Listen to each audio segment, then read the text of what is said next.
going on, everybody? It is Tuesday, February the 15th, 2022. It's Fandom Empire Live. This ugly mug is back, surrounded by these fine people. We have, honestly, probably too big of a show for tonight. We got a lot of shit to get to in not a very long time. So I'm not going to go too long here off the top. I'll introduce these guys in a second.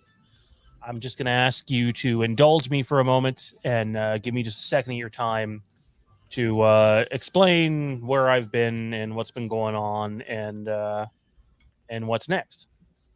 Okay, so a month ago was my last stream. You can tell I'm still a little sick. Other than, well, it's really just nasally shit now, but I did not leave because I got physically sick. I left for a while to take care of me and take care of my family, and a real mental health struggle that had been probably, I mean, Johnny will probably tell you it's been going on for many years, but it got to a point just before Christmas where taking time off was a must. And I did. And I'm one of those guys that I'm not sure I ever believed in the idea of a therapy or BetterHelp or however you want to put it. And by no means am I magically better 1 month later. It's not like that at all. But I'm in a better place than I was and probably ever have been in my adult life. And I haven't even told you what the fuck happened when I've been gone. So the story in a nutshell is please, no political talk. We're not really interested in what your take is on certain things that are going on in the world for the last couple of years. We just don't need any fighting about that. So I'm just going to share with you what happened.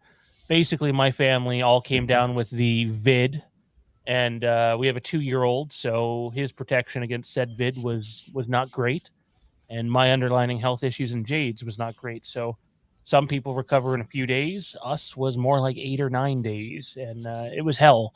And during that time, we had a flood in our home that lasted 16 hours, and our kitchen ceiling caved in. Not a joke. It's the type of shit that, you know, you would hear in a story and not believe. It's like, oh, so you're under quarantine, can't go anywhere, and your home happens to flood at the same time. Not a joke at all. That's what my kitchen ceiling looks like at the moment. And yes, the garbage bags were not put up by me, but they sure as hell look like they were. That's all whole under there. That's how bad the house is at the moment. And the photo to the left here is the water damage all on the sides of the wall. That's all through the kitchen, and the photo to the right is just an example of some of the drywall that had come down and tarps we'd laid down. So, well, going through all that, that happened to happen, and I'm gonna can the music for a second, guys. That happened, and I can honestly say, guys, that 3 months ago, if we would have went through that, I would not have been mentally equipped to deal with that bullshit. And I'm not saying it wasn't stressful. It was incredibly stressful because now we're packing up and moving, and I don't know how things work down in the States. I know we're 2 Canadians and 3 Americans up here, but up here, if you've lived in the same place for a few years, your rent's probably okay. And if you have to move now, your rent's not so okay. And that's what we're going to go through. But at least it'll be a safe home, and we're moving. And that's why you don't see any of the stuff in the studio. It's slowly coming down. And although, to be honest, the wall behind me got damaged from the flood too. So there's that. Anyways, my whole point to this is, despite everything, we had every reason to just sort of throw in the white towel, and we didn't. I never really got too down during it. I vented to a few of these gentlemen, and we're here, still standing, getting ready to talk fandom. And even after all that, my crippled bank account and more, I can stand here and smile and say I'm still in a better place mentally than I was any time in the last few years of my life. And I'm thankful for the people that have been supportive during this time.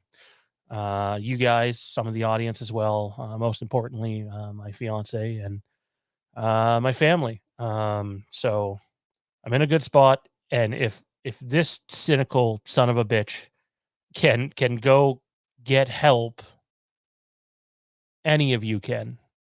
If you need to talk to someone, if it's that bad, don't stop.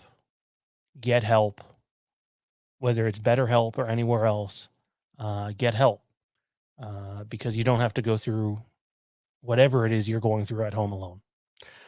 That said, I won't be back next week. I'm retiring. Goodbye. No, I won't be back next week because there are prior commitments. And then when I'm back the following week, we'll actually be at the new house, new studio, etc. So I don't know how set up the new studio will be, hopefully completely, but we'll see. Without further ado, though, the fine gentleman joining me on this venture tonight. Forgive me for my voice. Yes, I'm still nasally from the vid. First up, Mike Bish. What's going on, man? It's going good, man. I'm glad to have you back. We're all glad to have you back, man. I know you're dealing with a lot and going through a lot, but being in a better place mentally is always good. So I'm glad to hear that. We're gonna have a hell of a show. It's gonna be a good one. I also forgot to mention that, and no, this isn't just in the last month, but I know Kieran comes on here and talks about his weight loss a bunch. I'm down like 30 pounds. This was skin tight on me like 2 months ago on the show.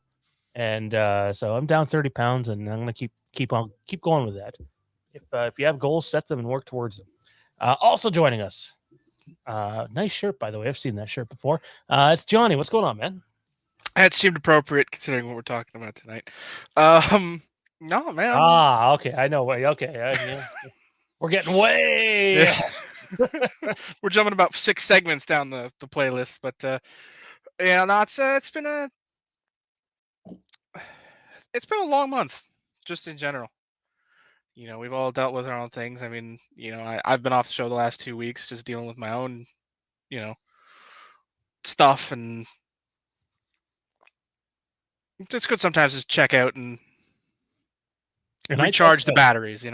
No, I checked out. You can ask these guys. Some of the audience might not know this, but I literally left every group chat we were in and didn't come back to the Fandom Empire staff chat until 3 or 4 days ago, I think. And sometimes you need to do that. Sometimes, social media is toxic for as many good people that there are out there, and there's a ton of you. And I appreciate the active chat tonight, and I promise we're going to get to as many fucking questions as we can within reason. Again, if you want to send in a super chat, then like, comment, and subscribe. That made no sense. I'm not even high, and that made no sense. Let's try that again. A little rusty. You want to send in a super chat to support the channel, that's cool to do so too. Or you can support us on Patreon, patreon.com/Fandom Empire. Lampkin Lane is this Sunday night, and yes, I will be there. And yes, it's going to be actually a continuation of what we're going to talk about tonight. Tonight, we're going to give character details and Halloween ends about characters that you know. And then on Sunday night, we're going to give character details on characters that you don't know. So be on the lookout for that. Also joining us tonight, it's Maddie. What's going on, man? You're muted. Nobody can hear you.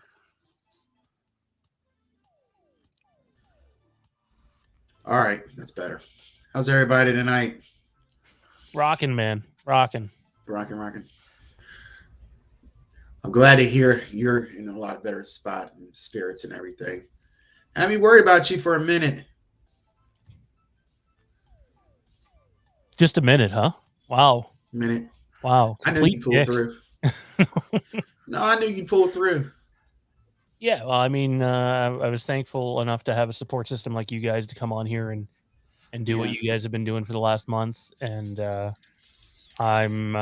Tommy's always a sounding board. We're going to introduce him in a second. But honestly, not to sound conceited, but it really had to come from within. Nobody else can get you out of those spots. You got to be able to get yourself out, and then people can help. Right. Also joining us tonight, rocking the yellow hoodie. I love that yellow hoodie. So you know he's gonna fucking hate on everything we have to talk about tonight. It's Tommy B. What's going on, man? Man,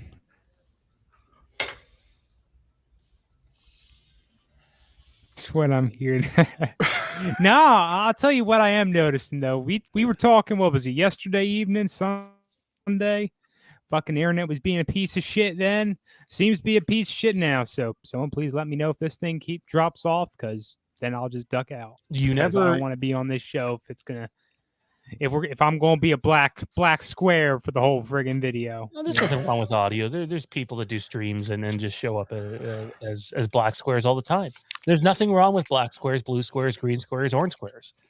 You know, they're all cool. There is when you have all fucking equipment set up to not be a black square. That's what the fuck's wrong with it.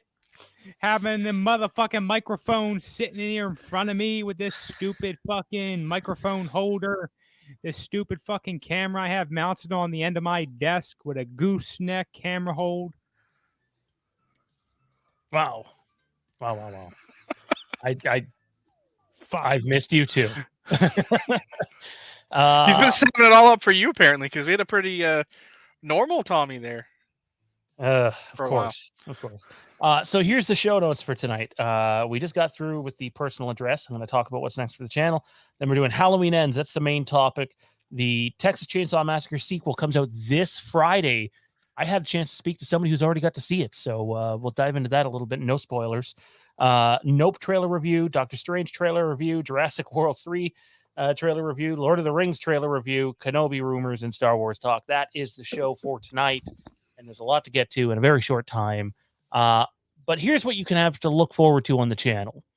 I know for a while we were doing different live streams, and there's nothing wrong with that. But you know, timing's not great. Okay, so I can tell you that you're going to see pre-produced videos regularly again on the channel. Whether that's one a week or two a week, it's going to entirely depend on the news. You're going to see reactions on the channel. I thought Mike's reactions that he's provided so far have been great. So if he's up for doing more of them, we'll get him out there as well.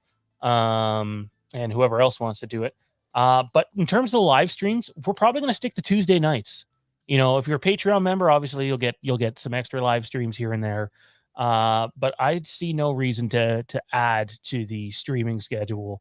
Now that doesn't mean that we don't have other shows that are already being recorded. We already have one episode of House of the Empire recorded, and we'll be debuting 10 episodes of that later on this year before the show. We're just recording at all different times due to availability. But yeah, and I mean, lots of wrestling talk to come to. I heard Jaron, Kieran, I can't remember if it was last week or the week before. They had a good wrestling talk, and we know Johnny always likes to talk wrestling, same with Matt. So a bunch going on, but yeah, Tuesday nights is our night. It doesn't mean we're never going to have like a Friday night stream randomly or a Saturday night stream, or, you know, Johnny and I might be up gaming late, 3 months from now or something. And we randomly jump online at 1 o'clock in the morning on a Saturday sort of thing. Those things could still happen. But in terms of scheduled shows, we're just going to keep it simple. Fandom Empire Live Tuesday nights. And yes, I've heard you guys have to say this, and I've heard Kieran have to say it. This is not just a Halloween channel. It will never just be a Halloween channel. Will we focus on Halloween and horror? Yeah, for sure. But we're going to focus on all sorts of other fandom stuff too. But we're still going to keep bringing that Halloween content. We're aware of, who the fan base is and the dedication that you guys have all put into the channel. So we'll definitely do more of that. You guys want to touch on anything in terms of just like the one streaming night a week and pre-produced videos and such? Again, we'll be recording various shows, but they'll be pre-recorded shows just because of availability. No, man, I think you said everything that needs to be said. I mean, if you're a fan of us, make sure you hit that bell, because you never know when there's going to be a random stream.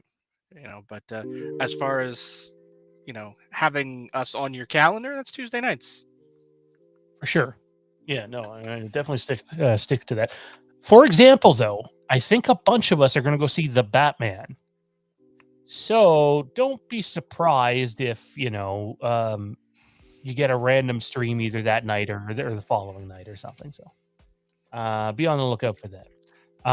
Guys, why don't we dive right into Halloween? You all good with that? Because there's some Halloween shit to get to for sure. All right, Halloween Ends comes out later this year. And it might have been, easy to tell that my enthusiasm for this movie is not where it was for Halloween Kills. But I've really tried to take some time during this time to, lower my expectations and just try to enjoy whatever it is we end up getting, because at the end of the day, we had to go a very long time without a Halloween movie. It might end up being not very good at all. It could end up being amazing. Wouldn't be surprised if it falls somewhere in the middle. But I think the best thing people can do is just lower their expectations, realize that there's a chance that this might be the last Halloween movie you see for a long time, and enjoy it while it's here, because it's going to come and go before you know it. Expectations for Halloween Ends, guys, from everything that you've heard so far. Let's start with Mike. Pretty low. And my expectations for Kills was very high, and I loved Kills. I've seen Kills now probably like 9 or 10 times. Like, I really enjoy the film. Obviously there's issues with it. It's not the most perfect film in the world.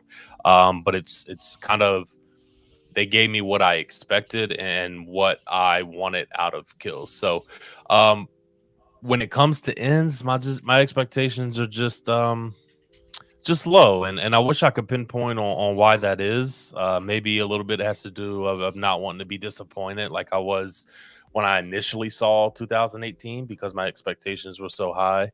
I grew to love 18 a lot, but I want to kind of like you said, Sean, I want to be able to appreciate this film, because it'll probably be the last one that we will see in a very long time.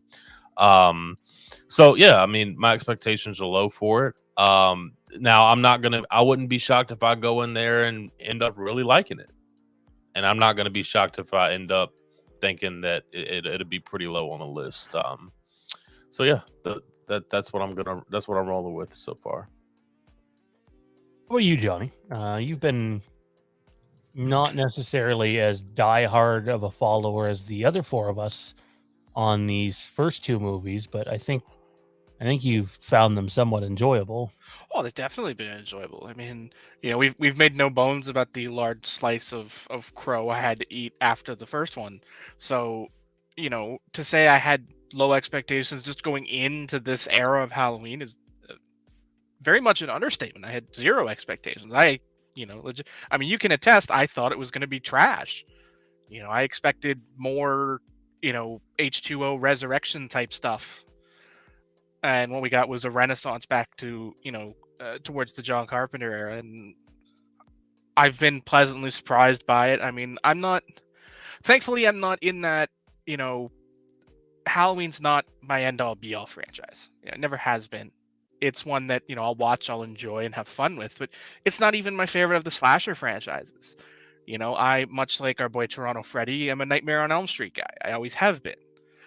But, these movies have been good. They've been what I've expected, and I've been able to enjoy them. I mean, yeah, Kills kind of went in a direction that I didn't enjoy in certain elements. There are certain parts of it that we've, discussed endlessly that I did not enjoy, and I hope that's not a direction they continue to go in. And if it is, then this will be one of those trilogies that starts on the high and gets steadily worse as it goes on, instead of, a trilogy where you'd hope where, it just goes up and peaks, hopefully in the middle if it's going to peak, and then the third one wraps it all up in a neat little bow. But I love the way that you put the trilogy thing, because I can think of another trilogy that sort of went like this that came out rather recently. So I hope that's not the case, though. I really do. I got to pull up a comment here, though, before we get to Tommy's take, because I'm definitely not going to give this guy any flack. Where was the comment?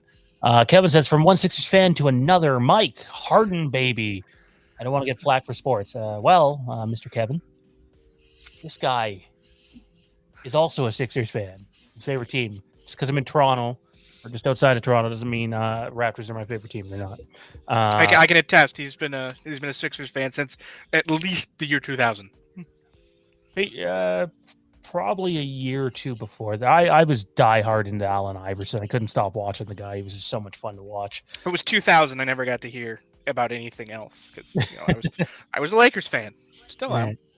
Hey, you guys won the championship, but man, did Iverson Oh, put yeah, him on his back and Oh yeah. Him and Old Man Mutombo. Nobody expected that. Oh, Dikembe Mutombo. Not in my house. Yeah, that guy was fucking something else. The Harden thing, though, I don't know how I feel about it. I feel like Philadelphia gave up a lot for Harden. And if Harden For a guy who's when healthy an MVP level player every year. For sure. I think short term. I'm talking. He comes with his own baggage too. He has a ton of off the court issues. He has a ton of teammate issues. Yeah, he's got the relationship with Daryl Morey that cannot be understated. I think that plays a huge factor. To be clear, I want this to work. I'm a Sixers fan. Fucking work. I don't think we have much of a bench, but I think both teams got better, in my opinion. I think I'd say the Nets got worse, but the Nets are a team that's no ridiculous. I do. Simmons, because like I said, you're taking Harden out of the equation. You can't eliminate that and get better. You can't.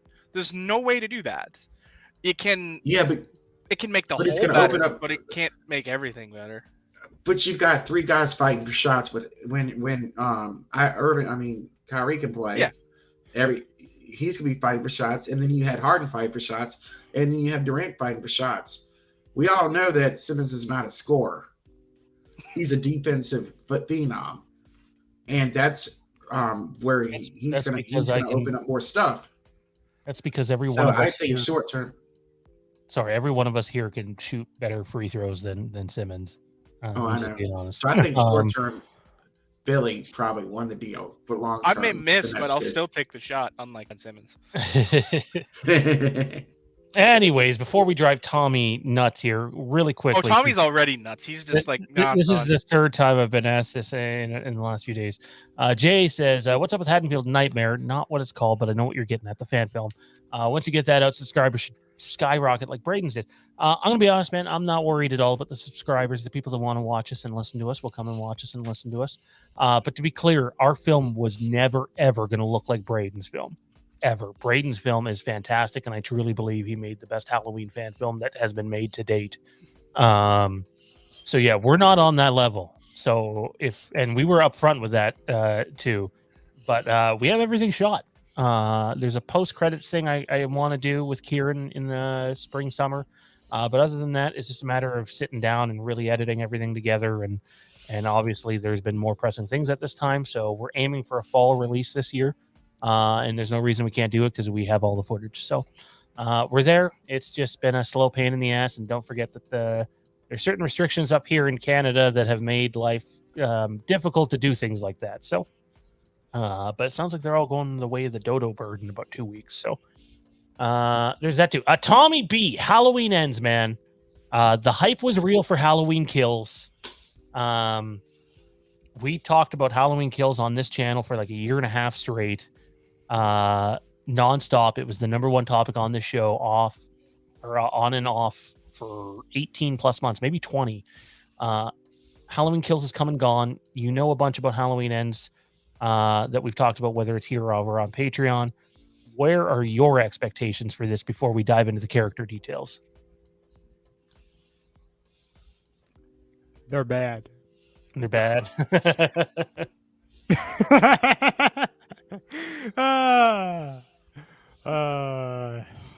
They're not that far from everyone else and what they've ended up. Oh, we lost Tommy's audio. Around about this. Are you fucking serious? Now the audio's taking a shit. You full on. Did he freeze for everybody else? He did, there? yeah. Yeah, he did. It was it looked very photoshoppable for a second. Tommy's gonna Ivan Drago. Fucking scream! Pay too much motherfucking money to be getting this shit happening. He showed up in his fighting gear. He's ready to box. Gosh. Maybe he tells it to go fuck itself. It might start working. Man. I'm wearing the I guess I'll just go fuck myself t-shirt under the hoodie right now. Oh, you're rocking both. But having said that, look, too much shit's going on about it. I feel like the majority of the fan base doesn't have high hopes in this movie. I'm still surprised at how many people took a shit on Kills like as soon as it came out. And I think many of them never reversed their opinion. It's unfortunate. I think it's going to stay that way. That's what you get whenever you try to make something new for a franchise where the best is the oldest or close enough, right? So I'm really hoping that they find a way to surprise us as time goes on, as more stuff starts coming out. But that's just what I'll be, is surprised. Matt, how about you, man? What are your expectations for this movie? I'm probably in the same boat as Mikey is. They're not low, but they're low. But I think as more and more as what's coming, we might find out soon, might heighten my expectations a little bit. But I don't think so as of right now. Yeah, I have low expectations, but I'm more open-minded today than I was a month ago to just go in, and whatever the movie ends up being, the movie ends up being. I'm just going to try to enjoy the experience. You know, you can go see a movie that doesn't necessarily live up to your expectations and still have an enjoyable experience with, you know, great people. And that's what I'm going to focus on. I'm going to focus on covering it here on the channel with you guys. That was Maddie, Mike. I'm gonna focus on the channel with you guys and just have an enjoyable time. There's so much that comes up before Halloween ends that we're gonna be covering on the channel too. And I still haven't seen Scream, so there's that as well. I just want to have an enjoyable experience, you know, because in the blink of an eye, these three movies are gonna have come and gone, and it's gonna be a big question mark for what's next. Doesn't matter if there's a TV series rumored for Peacock. It doesn't matter if, you know, they're going to do a 50th anniversary movie, and why the hell wouldn't they? They'd be dumb not to. 2028. That's a long way off. It's a long way off, and there's a good chance you might have to wait that long, despite all the too many cooks in the kitchen philosophy with this franchise.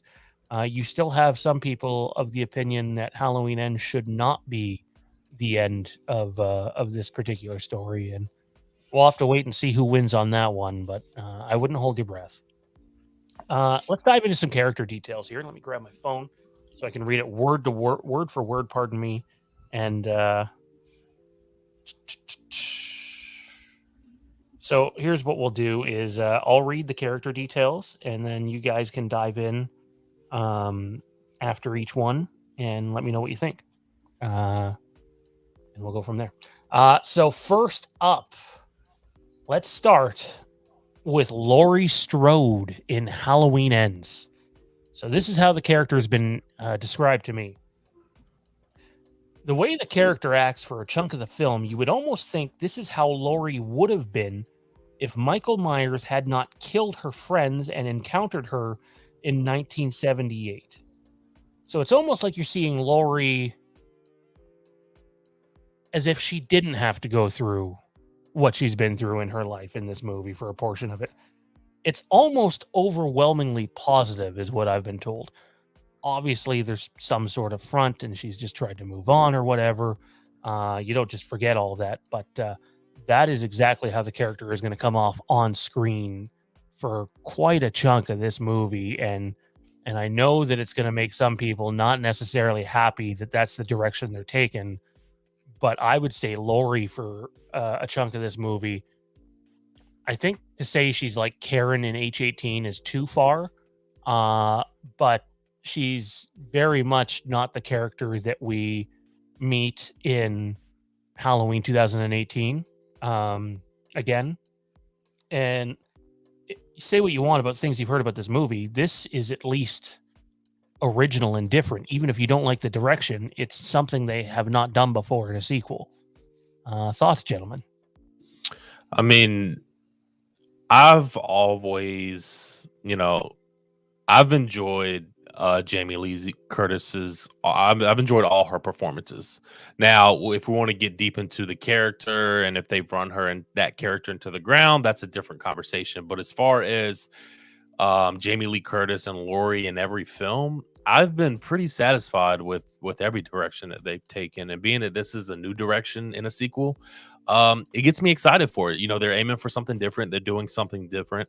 And I know there is a lot of talk and play into, you know, where this film is going to go and what real life events they're going to involve. I can see, you know, if that's the case for Laurie, I can see her, you know, somehow rehashing the past 4 years and possibly her being in therapy. You know, I can see something like that to help get over her trauma. I mean, it's and that would be my guess, because it'd be very unrealistic for her to get over all of that trauma, especially the way that she was acting in the past 2 films without any type of help or therapy. So, first, you know, hearing that first glance, I'm fine with it until I'm very, like I said, I have no reason to be worried about that. I mean, like I said, I think whatever role you throw at Jamie in this situation, I think she'll be fine. That has and never been a concern of mine. Now, like I said, whether the character has run its course, that's a different story. But as far as, you know, this is what we're gonna get, I'm not concerned at all. I think Jamie's gonna kill it like she always does. I don't have a doubt for a second she's going to kill it, but you're going against every part of her character that's ever been. You're almost taking it in a completely different direction for majority of the film, is what we're hearing. And I don't know if I'd say majority. It's a chunk of the film. Could be half. A chunk. Okay. I mean, well, I think it depends on how much of it goes that way. If it's 30 or 40%, I'm okay with that. But I think Mike brings up a good point in the sense of maybe she started getting therapy to move past it, and that could totally be the way they could have taken it. But I think Dean, somebody just made a good point as far as like saying that it was give me one quick second. Frank killed all her ego when he said Michael wasn't after you. It was the Dr. Sartini brought Michael to you. I think there's a lot of truth into that, because if maybe Frank has made her think it wasn't about you. It was more about him and Frank going at it. Maybe that's an angle we don't know might be coming. But I just have a hard time believing. Can I also say, sorry, I spoke with one of her sources today, and I know there's been people, including myself, who, even though I've heard about Hawkins in this movie, quite a bit about Hawkins, there's been virtually no account for him on set by most social media accounts and content creators. But I can tell you he has been on set. I had someone tell me today he's been on set. He came to set, he filmed, he left to go do something else, and now he's back on set. So Will Patton is definitely in this movie and a significant part of the movie. I mean, like I said, I think it could be less about her and more about Frank.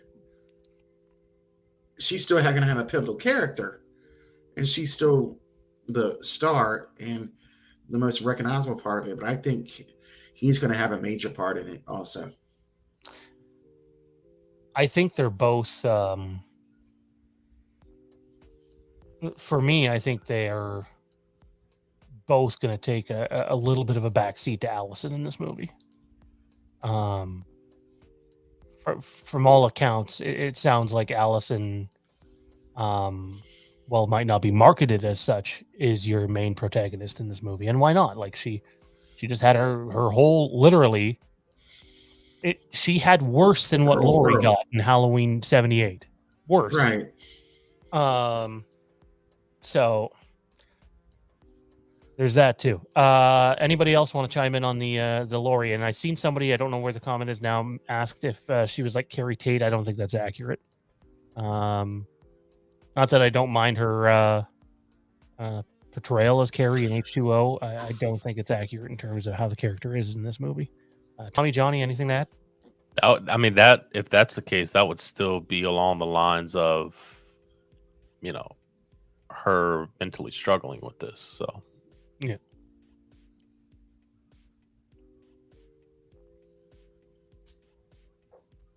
Nah, I I mean, just maybe- like what we kicked it all off, and we were saying basically. I personally don't think a lot of folks have we could almost say a personal vendetta against Jamie Lee Curtis, and that ends up dipping into her, mocking her out. Oh, he froze again. Professional is completely unfair. You may not like every aspect of the person, but you can't deny that she does what she does well. Otherwise, she wouldn't be where she is today. I think, we could say deficits, any deficiencies, anything we don't like about the character is largely writing, and she'll do it as it's written. Now, what part she has in encouraging things to be written certain ways, that's something that's above my pay grade. I don't know personally. And that's out of everyone's hands. Johnny, anything to add? Not really. I mean, with there being Being such fine a, with this take? to me, it's all about presentation. I mean, right now, like I have always been kind of the anomaly on the panel. I'm the guy that wants to stay as fresh as the driven snow, and when I see it, so I mean, words mean nothing. It's all about execution. Even if word for word things had been told to me, it's still all about the execution. I mean, to me, I harken back to ends as sort of my definition for the difference between paper and actual seeing is the whole mob aspect of ends. An image was painted in my mind that was very different from what we ended up seeing, and it was definitely for the worse. But I don't know. I mean, describing her as what she would have been like without Michael's influence is just, I don't know. It's an awkward take considering how large he's loomed over her life, and even with what is it, a 4-year time jump? Yes. 5-year time. So I mean, even with that, she just lost her only daughter that we're aware of. I should say Allegedly. Yeah, and I mean, I don't think that's something you're going to suddenly your life's going to improve because of that. Like that's a weird. It's a weird image to paint, but I mean, it's all about the execution of it. I think she's trying to make, like, when I heard that, I was at complete disbelief at first. Like, to me, I hated the idea. I didn't like it at all.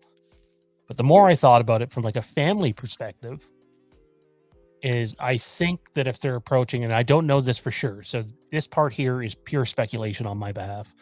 I think that she loves her granddaughter to death, and they've both suffered terrible loss.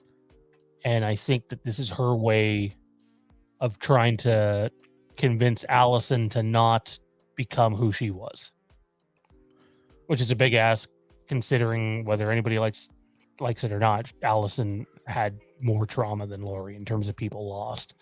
So let's move on to the next one, guys. We got 3 more to go here. Next up, speaking of Allison, the events of one moment here. Sorry. The events of Halloween 2018 and Halloween Kills have changed her, and she's the more cynical one now, almost Laurie-like.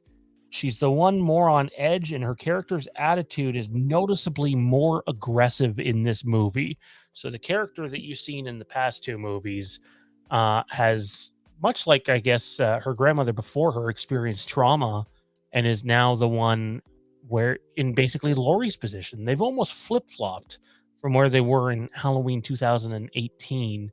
And to me, this makes sense. And as much as people love Laurie Strode or love Lindsay Wallace, if you really want Halloween Ends to serve a really good narrative purpose, I think the person you need to focus on in this movie, more so than the other 2, is Allison. Thoughts, guys? I agree. I mean, and this fits. I mean, this isn't no surprise. I mean, right? This is if you saw her progression from 18 to kills, and then obviously losing her mom is no doubt about it. She's just losing her mind, and this is exactly where I thought that she was going to go. So I'm not surprised at all by this one. I think it's gonna bring out her character. And I just hope that they focus on her a lot more. We all have this speculation of she will be the focal point, which deservingly so. And I think it would do the movie great for that to happen. So not surprised by this one. This one is kind of figured it was seeable. It's kind of where they were going to go. So I'm excited for this and hope that they give her the screen time and the forefront that she deserves. I mean, I'm kind of in the same boat you are too. I mean, we've seen her character become like a slow burn to what she is heading towards. Like you said, she's becoming what Jamie was and Lori was. So let's see what she does with it and how she rolls with it compared to what her grandma was. But yeah, she's gonna have to carry the movie. This movie hangs on her shoulders, I think. It should. The success or failure of it on her. Like, and I think I don't think they're gonna put her in a position to fail. I don't. We've already had 5 movies that are specifically based off of Laurie versus Michael. 5. And I'm not saying Laurie's not going to fight Michael in this movie. You bet your ass they're going to fight. But if the goal here is to grow the story and grow the characters and grow the young actress too, then it should be Allison that ends up being the centerpiece of this movie moving forward. Again, they will market it through Jamie Lee Curtis because you'd be dumb not to. But Allison needs to be not necessarily the one to kill Michael or anything like that. But this is now her story, in my opinion. And Laurie is the supporting role in it. And the way they framed Michael, especially in Kills, that he was never hunting Laurie to begin with, right? So I feel like they're going to go in the ends with the same thing. He's not hunting Laurie. He's not hunting Allison. But the way Allison is now mentally and the way that her life is, I believe that she is going to be the one to go after. Yeah, to go after Michael and to be hunting him and be in that same mind frame that Laurie was in 2018.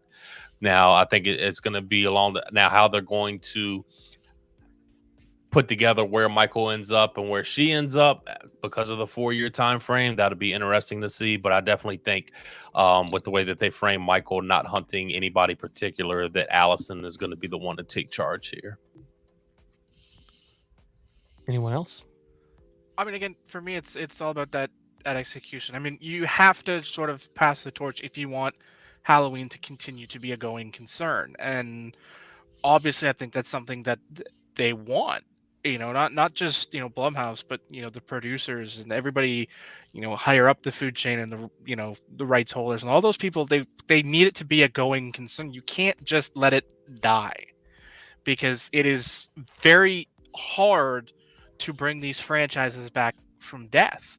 You need something to bring the people back into the theater next time. And a franchise like this, I love Michael Myers, but he is an anomaly. He's not, I don't want to say he's replaceable, but of all of the sort of horror icons, it's the people opposite him that are the story.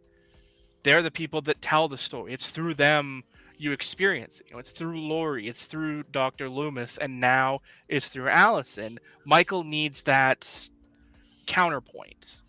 Jason never did. He was just his vengeance. Stay off my land. That was his thing. Freddy had his sort of weird backstory, and then the Dream Master of it all, and all of those things. They came to him, and then he dealt with them. But Michael has always been sort of a me versus you, and that sort of needs to continue. And much like to a certain degree, you kind of had you tried to pass the torch in the past and it didn't work. Now they kind of have to. It's if too you're bad going to because it continue, really did work, the torch that they passed, and then they Dropped it. they screwed that themselves. Mhm. Like you literally had Danielle Harris and oh my god, the girl who plays Josh Rachel. Arnett, No, Rachel Carruthers, actress's name Ellie Cornett. Ellie Cornell. Yeah. Like, you were right there. You had it. You had him. Yeah, I mean, they we're did. going back 30 years, but you had it. And now you have a chance at it again with Allison, like Johnny's pointing out. Like if I'm them, I'm not them, and I'm not a screenwriter, so I'm not going to pretend to be.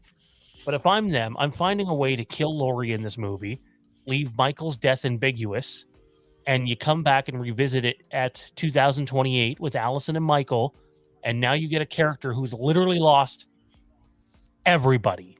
She has no one, and where's that character 5 or 10 years later, depending where they place it in the story? That's what I would do. Johnny's right. Just because these movies have a history doesn't mean that, oh, we're just going to bring it back and it's going to work. It doesn't always work that way. But I think you're absolutely dead on. We still don't know what ends is going to end up being like. But I don't think you can go into 2028 for the 50th anniversary telling a totally new story. I don't think you can. I think this has to be Allison and Michael's story in 28. I think you can, and I definitely think there are ways you can go about that. I mean, especially, I knew nothing about this TV series thing you mentioned a little earlier. Yeah, there's no guarantees it's going to happen, but there's a lot of talk for a Halloween TV series with Peacock, and the two biggest rumors are a reboot of Season of the Witch, or some sort of in-depth look at Michael and other patients. See, and I think that's sort of the way you can have it continue on in a post-Strodeless world. Is if you use this TV series to kind of harden up the Michael Myers mythos, kind of deep dive into what is actually making him tick. And a TV series is a pretty good place to do that, where you're not, it's not film. You can do more with less on television and explain a lot more over time than to, kind of prep the field for what's to come next with, the anniversary and then the movie sagas going forward, and build it back up that way. So it can be done. I mean, but I think you can dive into that the mythos of Michael in a television series. No doubt in my mind. Tell the backstory. To my knowledge, More the depth thing that was pitched was not exclusive to Michael Myers. It was exclusive to multiple inmates in Smith's Grove, and Dr. Loomis working with them. But I mean, if Dr. Loomis is going to be your main character in that type of series, and you're going to add that sort of extra dimensions to his character, you better cast properly. You better hit on. Oh, absolutely. Yeah, you gotta hit on him, because if you don't, it's gonna fail. But I mean, yeah, Season of the Witch, do it with that. But from a movie standpoint, you can't go in a different direction. You just can't. Especially with what Sean just said. She's literally lost everything. Why are you gonna go away from that? Just what, they're going to bring you a nice new script that has nothing to do with Allison? Let's go this direction and disappoint. Well, if it's good. Well, ends can leave off with Allison, if they do that properly with Allison possibly coming back for a 2028 movie. But, life happens. There's no guarantee that she would be back for a 2028 movie. I know she appreciates the horror genre. I know she appreciates what she's doing. And who knows what her career is going to look like. Maybe she'll need to do that in 2028. Maybe she'll just want to do it in 2028. But, yeah, I mean, ends can always leave that door open. But, there is a possibility, I would say a very strong possibility, that in 2028, if you do a film, you're going to have to do it from scratch. Now, whether that goes correctly or not, in their favor, That's an that's entirely different discussion. Yeah, I better but start writing. so I think it's important to remember too that just because, like, even if it looks like Halloween Ends has a definitive ending, this is Hollywood. There's no such thing. He'll make some. Yeah, there's The it's only important to definitive ending is the world literally exploding. Let's not put that on us. Jeez, I just. Oh, came I'm back. talking in Oh, the film. I'm talking in the film. Okay, jeez, hold on a man, minute. Now, jeez. I'm not being literal when I say the world exploding. I'm just referring to the film universe world exploding. You've watched too many Lakers in the DiCaprio radio movies. tower.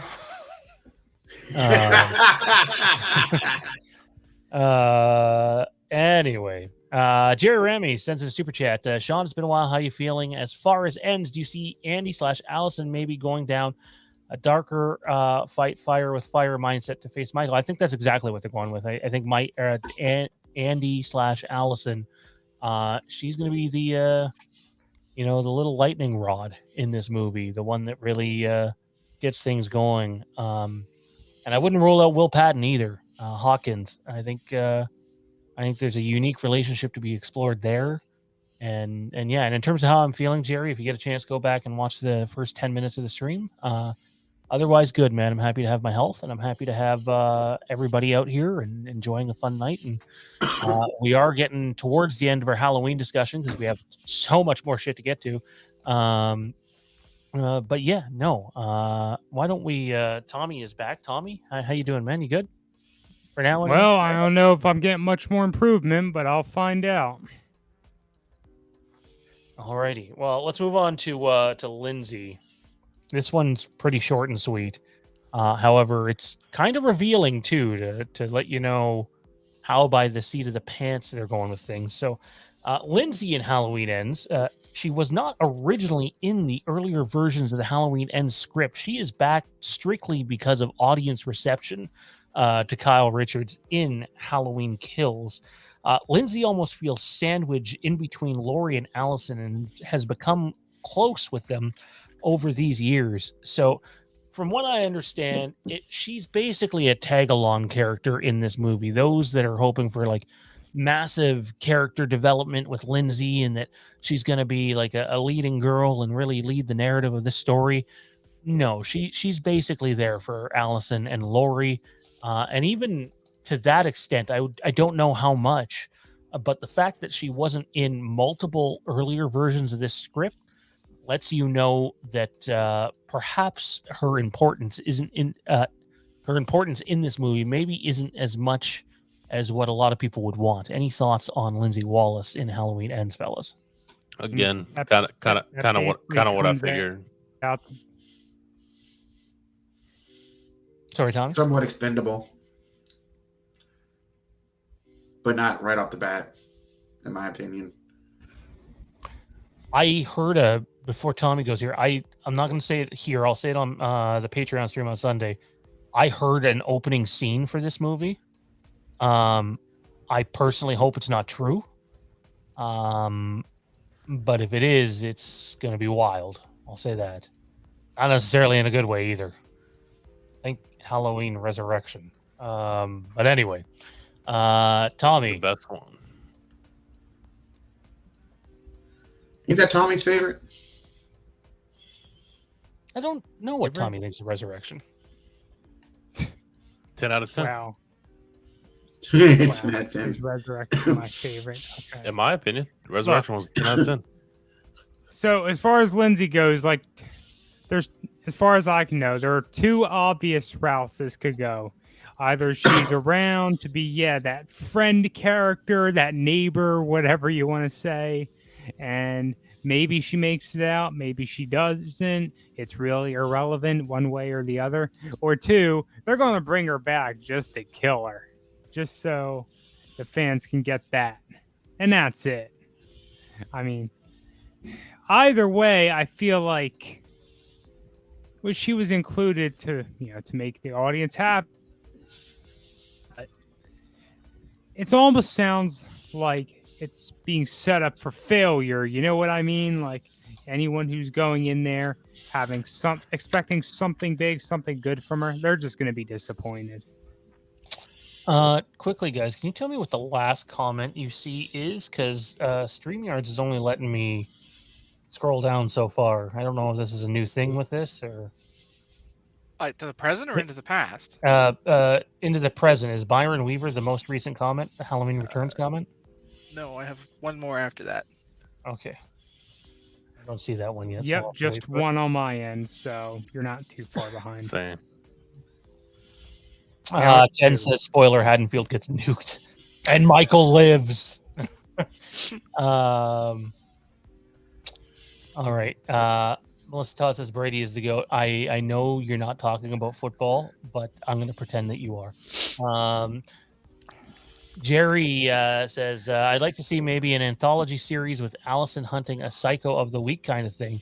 If you use Loomis, give it separate continuity to avoid comparisons and cast Gary. Oh my. Okay, so Jerry, I would love Gary Oldman as Loomis. There's no chance it ever happens, but I would love him as Loomis. I'd be on board. Sign me up. And I'll be honest, the Allison idea, I could also get on board with. Almost a supernatural-esque Halloween type spinoff, and I would be totally for that. It would be different, and it might go down Johnny's path almost of trying something different and new, which eventually you would think they're going to have to do. And I mean, I guess it's a never say never on the Gary Oldman thing. He is currently doing a TV series, I think. right, but Halloween, Gary Oldman. Hey, I mean, you throw enough cast and an interesting story at the guy, and I think he's there for. That's the important thing. He's not going to sign on for something that's not good. Yeah, he's not one of those guys that's just signing on for a paycheck. No, he doesn't need to. No, he's made for life. Him and his great grandkids are all made for life. I mean, he signed up for Fifth Element. Whoa.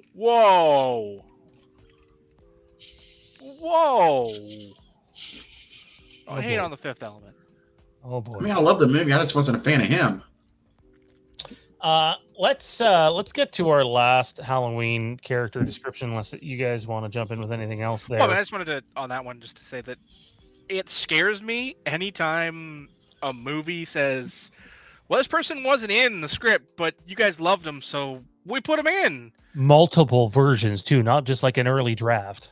Like that terrifies me because, like, okay, I'm all for that, and it works on television. You know, there are many times you hear stories of TV shows where, you know, a bit character in the pilot is so well received that they write them in full time.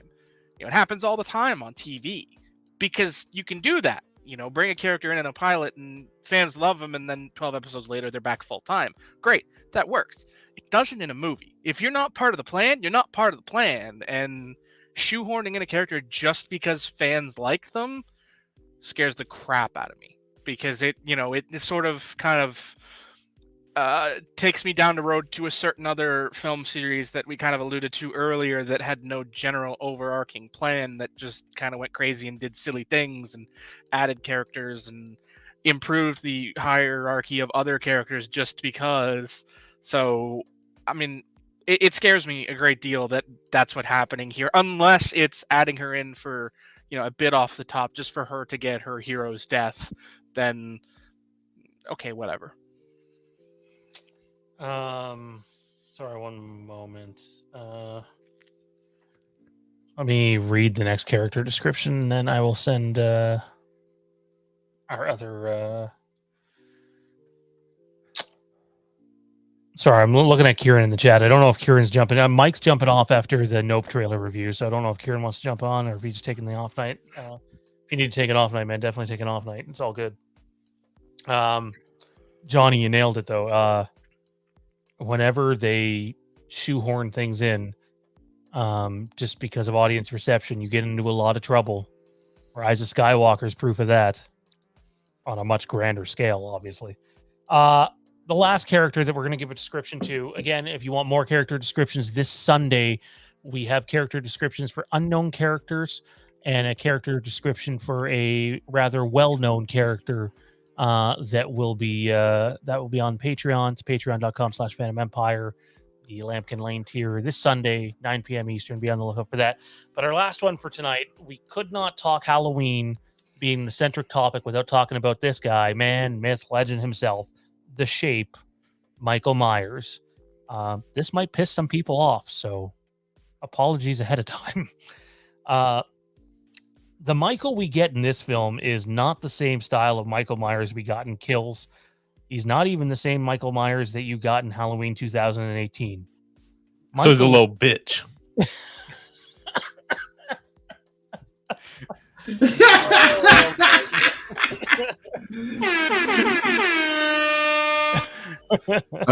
Where's Loomis too? You gotta put some Loomis in there. Because we don't want to see that.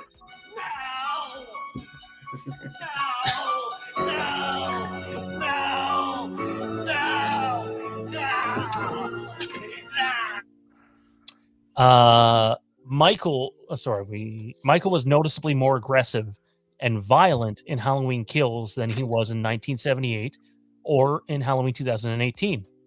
Michael in this movie is described to be much closer to what you see in Halloween 1978, with maybe a shade of Rob Zombie's Halloween 2 in terms of appearance.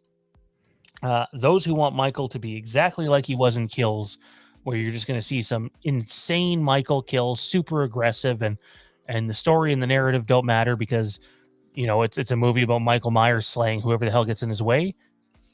That is not Michael Myers in Halloween Ends. So if that's what you're going in with expectations of, you're going to be disappointed. But if you want the more slow, methodical Michael with a bit of mystery to him, although they're going to solve that mystery by the sounds of it, then this might be Michael for you.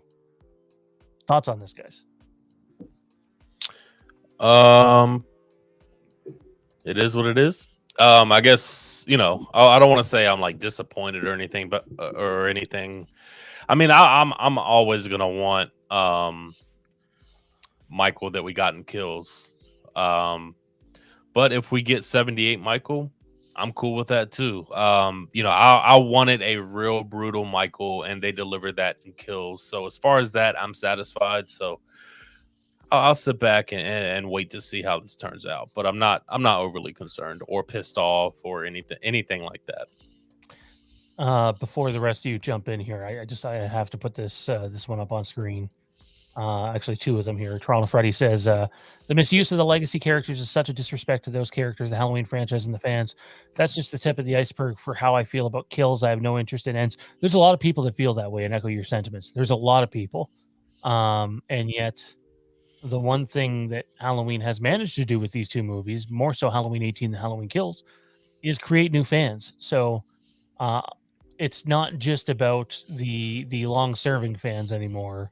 So we'll have to see where to go with that. And Chris says, oh, great. Here comes the hoodie and hobo beard.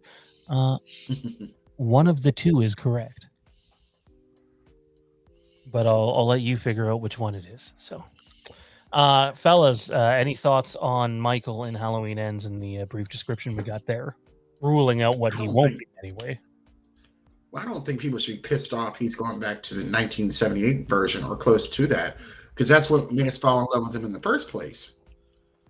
The original, unless it's Sean and it's 4.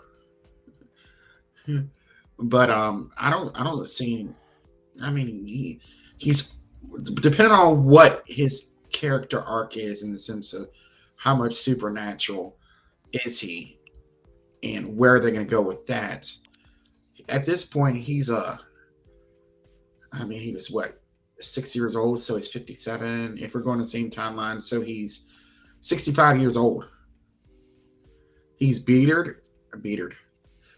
he's beaten, battered, and why not go back to what he was in the original?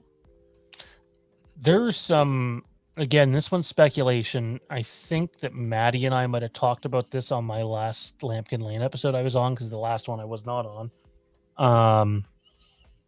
There's some belief that Michael may have taken a trophy with him when he disappeared, and I'll leave it at that, and you guys can use your imagination on where to go with that, which is not uncommon, by the way.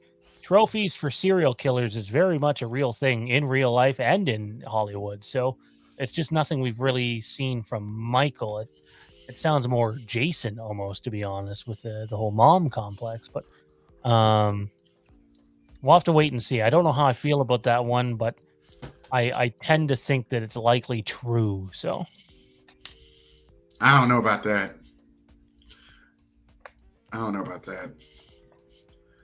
That's Anyone like next level. Anyone else have thoughts on Michael? We have one last Halloween thing to address before then, and a super chat to address as well.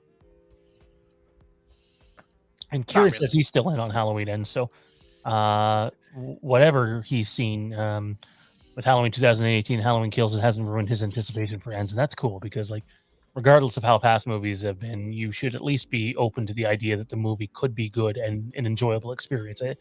I strongly encourage everybody to take that stance. All right then. Troy said, "Great show tonight, guys. Welcome back, Sean. What happens to Halloween rights after Ends? Does Blumhouse lose the rights, or do they have a few years to keep them until they come up with an idea?" To be clear, it's Universal that owns the rights to Halloween at the moment, and my guess is Universal will hang on to those rights, and that's why the possibility of a TV series on Peacock is definitely very real. So I would suspect that the people that will keep making Halloween material will be Blumhouse, because what's broke, don't fix it. Although Halloween hasn't really taken that motto, have they? They've done the opposite. So who knows? And lastly, I just want to bring this up, guys. So there's a couple content creators out there really pushing the idea. In my opinion, they're reaching, because I haven't heard this, that Michael Myers got captured again after Halloween Kills. And this is not a shot at the content creators at all. If that's what they want, that's great. But I don't think there's anything legitimate to it, and I don't think there should be either. The idea of Michael Myers getting caught again and escaping again, like, how much are you gonna fucking keep beating that same dead horse? It doesn't make sense. You're telling me he went on that rampage against all of those Haddonfield community people, and he's going to surrender to 10 cops, right? Come on, doesn't make sense. And a pretty reputable content creators throwing this out there too. One of them particularly borderline calling it fact, and I'm just telling you, I've not heard that at all. I've heard that there may be a prison location, but I haven't heard anything about Michael got caught or Michael went back to Smith's Grove or anywhere else. The working title of the movie, and the working title does mean something with these movies. It's usually a sign of what's happening in the movie. Mob Rules being for Halloween Kills. I not only do I not think that's happening, I haven't heard a single thing about that happening, and it shouldn't happen, because why the fuck would you, like, if they do that, they are welcoming all the criticism they get, because, like, can you not come up with an original fucking idea? Say what you want about expectations for Halloween Ends. Outside of this rumor that's going around, at least some of the shit that we've heard, whether we like it or not, is new and different, rather than the same old shtick. I don't want to see the same old shtick. If I want to go watch Halloween 1 or Halloween 4 or Halloween H2O or Rob Zombie's Halloween 1, I'll go fucking watch those movies. I don't want to see the same thing again and again. I'm not entitled. Whatever we get, we get. But that's just not for me. What are your guys' thoughts? I mean, I agree. It just doesn't make sense. I mean, I don't know how they can swing that. I mean, he's just going to surrender. I don't know. Just don't get that at all.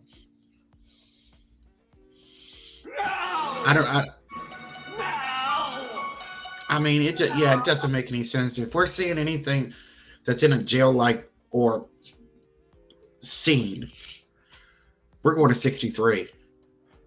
Any like jail or hospital scene, we're going to 63. No doubt in my mind. And I think Sean's even almost I know when Kieran and I were doing that Halloween Patreon, I think you alluded to that from what you know, we possibly are going back to 63 at some point. 63 has been the big rumor, although to this point, we've heard nothing about a flashback being filmed yet. So that said, there's another month to go in filming, so there's plenty of time to get to that. Yeah, I just don't think you do this movie and there's not a 63 flashback. You don't. It doesn't make any sense to me that you don't at least do something with it. Or, I mean, even if there's a glimpse or something, not even a scene, you've got to. I mean, I don't see how we find out why Michael is the way he is completely without going back to 63. You have to. Yeah, I mean, that was the big rumor, but then again, even though it might have been in earlier drafts of the script, Lindsay wasn't, and guess who's in the movie now?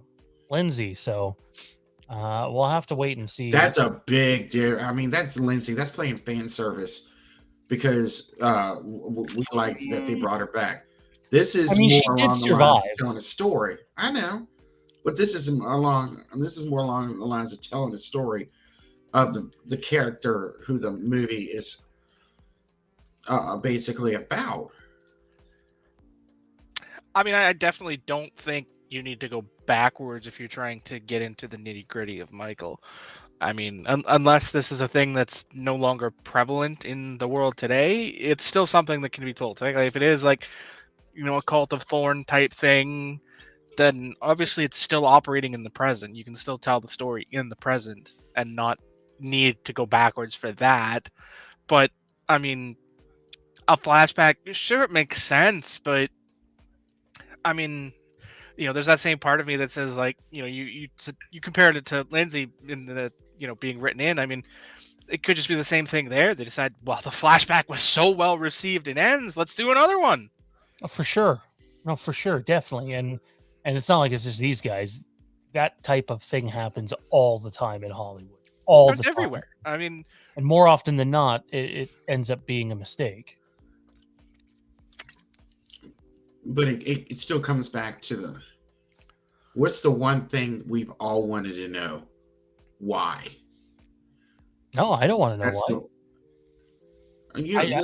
There's a part of you that wants to know why Michael is the way he is. No. Other than being a small form of supernatural. But I mean, I think there's two camps. You either want to know or you don't. I mean, the last time somebody dove into that, nobody liked it. Everybody bitches about it. And to be honest with you, I mean, I don't know. I mean, I don't know. I just think that I don't want to know because we got his childhood and why he is the way he is, and I didn't like it, and a lot of people didn't like it, and I thought that for what I heard you told me you didn't like it. We got it.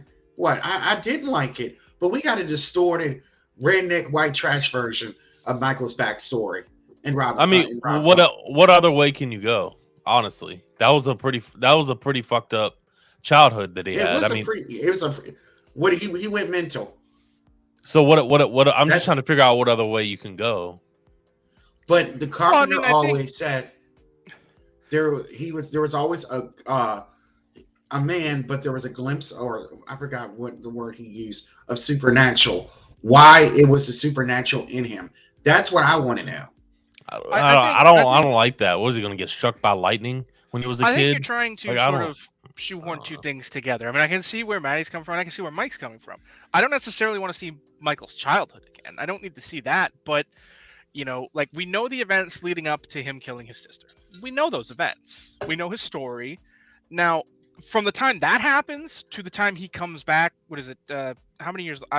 Timeline's completely fuzzy in my head. It was, 10 years later? 63 to 78. 60, okay, so 15 years later, in that time period, somebody else could have intervened. Like the Cult of Thorn of it all could have intervened, picked Michael as their vessel, and turned him into the monster he became. Because before that, he could have just been a kid who was, unstable and killed his sister. But they saw him as their monster, their vessel, and turned him into that. And that's a route you could easily take and have it make sense within the mythos. Because I don't remember. I don't remember. Do we know when Loomis first encountered Michael? 63. Yeah, He's always had- right after he killed his sister. So are you gonna say that the Cult of Thorn was before that, or while he was in Smith Grove that whole time?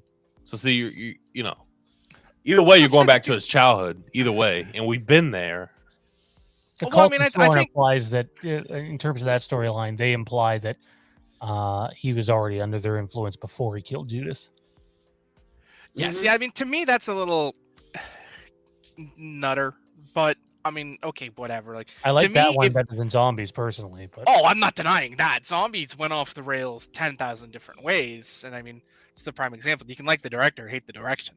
I love Rob Zombie, but his Halloween direction was just poo poo. I mean, I appreciated his what's the word I'm looking for? I appreciated the reimagining of attempt. the original. Execution. I didn't like the. Yeah, I didn't like what they did with Michael, and at the beginning, but when they did the reimagining of the original, as Laurie's older and with everybody else, I thought that was very well made. But I It was a good movie, just not a good Halloween movie. right. Halloween 2 was a good movie, but a bad Halloween movie. Tommy, It was do a you want to good- know? Sorry, Manny. I want to get Tommy. in Okay, here. no, He's been Tommy, pretty yeah, soft. definitely. Dude, I'm barely following along with this conversation. Okay, do you want to know But I'll jump in why with what Michael was is? just said. Halloween 2 was a horrible Halloween movie, but a good, did you say good movie but bad Halloween movie? It was a was good a- movie. That shit was It was a- terrible. I said the I don't first care. one was a good movie, but a bad Oh. Halloween movie. The Agreed. second one was I would just agree with we that. plain talking? Are we bad. okay? All right, I thought you were You're talking about the original Rob version. Zombie 2 version. Oh no, Rob Zombie 2. Yeah. Oh god, yeah. I thought y'all were when we went back. I thought we meant 2. No, but I think there's enough. Hold on. No, I'm really confused. You thought we were talking Even- about H2, like the original Halloween 2? Because that is a very good Halloween movie. I am But very Oh, I confused agree. All y'all right now. were saying. Oh, I man, was I I am. going agree, to but I thought say, you were like, saying. what the I thought when Mike fuck? brought up, then I don't know. I must be smoking something over here. John, man, what'd you send me? What else is new? I told you that's nothing pushed across the border, man. I'm lost. No, but I'm confused. go ahead. All right, I know what he's asking you. Do you want to know why Michael is the way he is on some level? Tommy. No, Me no. personally? Yeah. Yeah.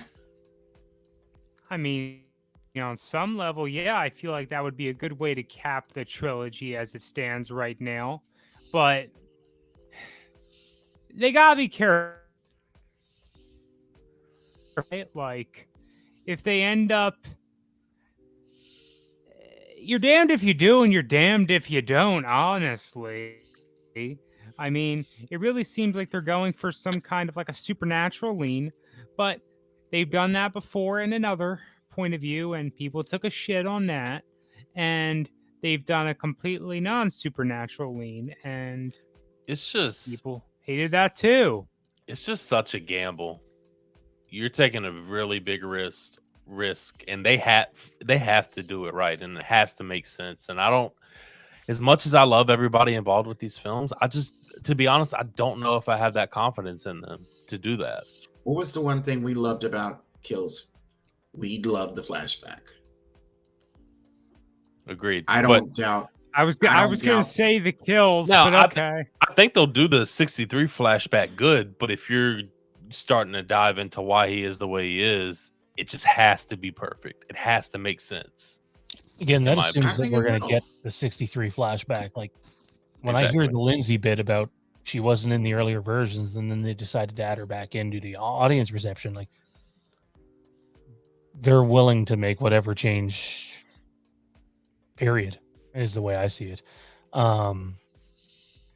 To be clear, I don't want to know, but for those that do want to know, I think you guys are the ones that are probably going to get your way. And that's what really scares me about the movie. It's Toronto Freddy says another thing I find absolutely incompetent is they had an extra year to give us this movie and that jumbled editing clusterfuck of a mess is what you give us. Embarrassing. I will say this, and I said it coming out of the theater when we sat in our little semicircle talking about it. As enjoyable as I find Halloween Kills just for the rampage Michael goes on, that movie is terribly edited. It's pacing issues galore, and anybody who thought that they didn't touch the movie for a year is really gullible, because they definitely did. They touched it too much. And I do completely, yeah, I said they touched it too much, Johnny. That's right. Giggle, get it out. But no, I don't disagree with what Toronto Freddy says. Still hopeful though. Like, if we're not going to be hopeful, then why not? Anyways, though, ladies and gentlemen, that is going to do it for our Halloween Ends discussion on this episode. The episode's not over. We have a lot more to get to, but that will do it for Halloween Ends. Coming up next, though, as we recap the show to come, or preview the show to come, we have the Texas Chainsaw Massacre sequel preview and the Nope trailer, and then we will bow Michael out of here. And then we have Doctor Strange, Jurassic World, Lord of the Rings, and Kenobi to get to, although we probably won't be spending a great deal of time on each one of those topics. Let's jump to the Texas Chainsaw Massacre. You can see it this Friday on Netflix. We've said before on the channel, I've heard nothing but pretty bad things about this movie, and the test screening went terrible. And yet, I got to admit, guys, after the shitstorm that we've had here for the last little while, the idea of having a Friday night with my fiance and watching a new Texas Chainsaw Massacre movie, I'm excited. I actually can't wait to see this movie on Friday night. Do I think it's going to be good? Yep. Would I pay to go see it in theaters?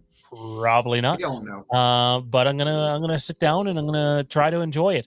I will say this though: I got to speak to someone who's seen the movie in its now completed form, and they said the people that went in and recut the movie did a pretty good job, and it's more serviceable now as a movie than it was before. So apparently Netflix paid their bucks, had someone else come in and did their thing, and we'll see what happens. But I don't know. I haven't seen it. I'm going in with no expectations. It's basically going to be a popcorn flick for us and just have a good time. Mike, you're a big Netflix guy. What are your thoughts going into this Friday? The same as yours. I actually had somebody who got out of test early screener about 30 minutes ago. I asked them how it went. They were excited for it and said it was a pretty bad film all around. They said it started off shockingly well, but they said I would give you exact words. It started off fine. I was actually enjoying it a little bit, but they made the characters so dumb that it got annoying and non-believable. Leatherface was pretty good, but overall as a movie, not so good. So that's the exact quote that I got from somebody who just got out of a screener not too long ago. So I think it's, Sean, from the way you explained it, everything that you expect it to be, good. I don't want to say good, but it'll be good to kick back and watch it. Do you think it's going to be good? Nope. I agree everything that you said, and I really respect this person. We have a lot of the same opinions on horror films. So I expect the same thing, but guess what? I'm going to watch it. So. Mute monster. Yeah, same. How about the rest of you guys? You gonna give it a shot? No, I'll probably watch it this weekend. I'll say this: Netflix definitely has something on Friday that I'm going to be watching on Friday, and it ain't Texas Chainsaw Massacre movie. Now, Sean, I will say this: you are correct. Your inside information on the person that saw it recently. This person actually saw it or saw bits and pieces of it when it first got to Netflix. A lot worse. Yeah. So they did what they could with what they had to work with, which you gotta, commend them for. Yeah. So now, granted, it makes me a little upset because maybe if Netflix would have had this to begin with, Netflix really usually casts really good actors for their films. So I don't know. It's kind of disappointing when you sit back and think about it like that, but we'll see. Tommy, clearly your Friday night is going to be sitting down with the wifey, ordering a massive steak dinner and just binge watching all of the Texas Chainsaw Massacre movies, right? Excuse me, Matt. Yum. Yum, right? Guy Yum. sounds like me last week. Yeah, man, you got to cut it down. You can't be having that carton a day. Holy shit. Okay, we got to start at one spot first. Who the fuck orders a steak dinner for like Not me anymore. coffee table dinner for fucking Netflix? Like, what kind of fucking you do, Mike? For real? You order a steak, you get DoorDashed a steak dinner and then watch Netflix. No, to me, if Depends. okay, hang on. I almost forgot. I was supposed to. This is going to go way off topic. I apologize, Tommy, but I have to get this out now, or else I'm going to forget because I literally forgot the whole show. I have a really important question for you guys. I heard you guys like the previous few shows. I've listened to bits and pieces, and like I just randomly had this random thought, and I'm like, I have to ask these guys. It's really important, and I just wanted your guys' take with it on it, and the audience can chime in too. I swear to God, I'm not high. What's the deal with orange juice? Seriously, work with me here. Orange juice isn't orange. It doesn't look orange. It's yellow juice. Why don't they call it yellow juice? I know it comes from an orange, but like, have you ever seen orange juice that's orange? I've never seen orange juice that's orange. It used to kill me as a kid. It was like, I used to piss my dad off because I would call it yellow juice, and he'd get so pissed off. And Johnny knows my dad, and especially when he was younger. And it was, anyways, is this a Jerry Seinfeld? It sounds like something Jerry would say, but no, I don't know where this is from. So. I don't blame him. It's ironic that he says that in the chat because my response was literally going to be, well, Jerry, it's the juice of an orange. It does go well with vodka. Not so well with rum, though. I hate vodka. Ugh. Anyways. No. I mean, and by the way, when you don't order a steak dinner for takeout. If you're going to eat steak, go eat in a restaurant where it's going to be fresh and juicy and all that shit. You said order a steak dinner. Like, what the fuck is that? Who the fuck? I could see Depends on where you get it from. But you got a tip. You save money at home. I'll mail you one. Steak is overrated. Oh. Well, it depends on the cut. I mean, I'm going to need time to specify. Depends on the cut and how you make it. I was going to say, it depends how it's made and who's cooking it. Steak is all right.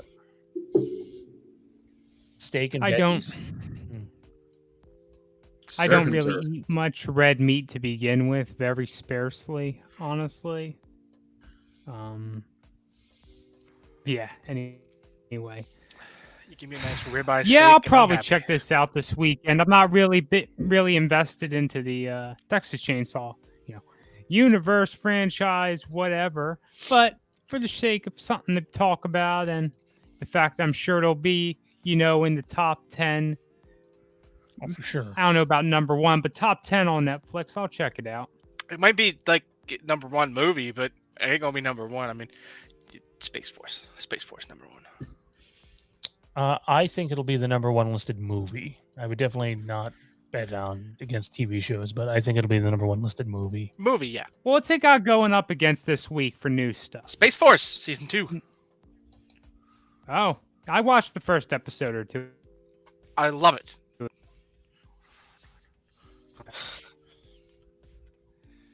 We're going to stop there because I can't talk about the Space Force and keep a straight face. You're not supposed to. That's the whole point.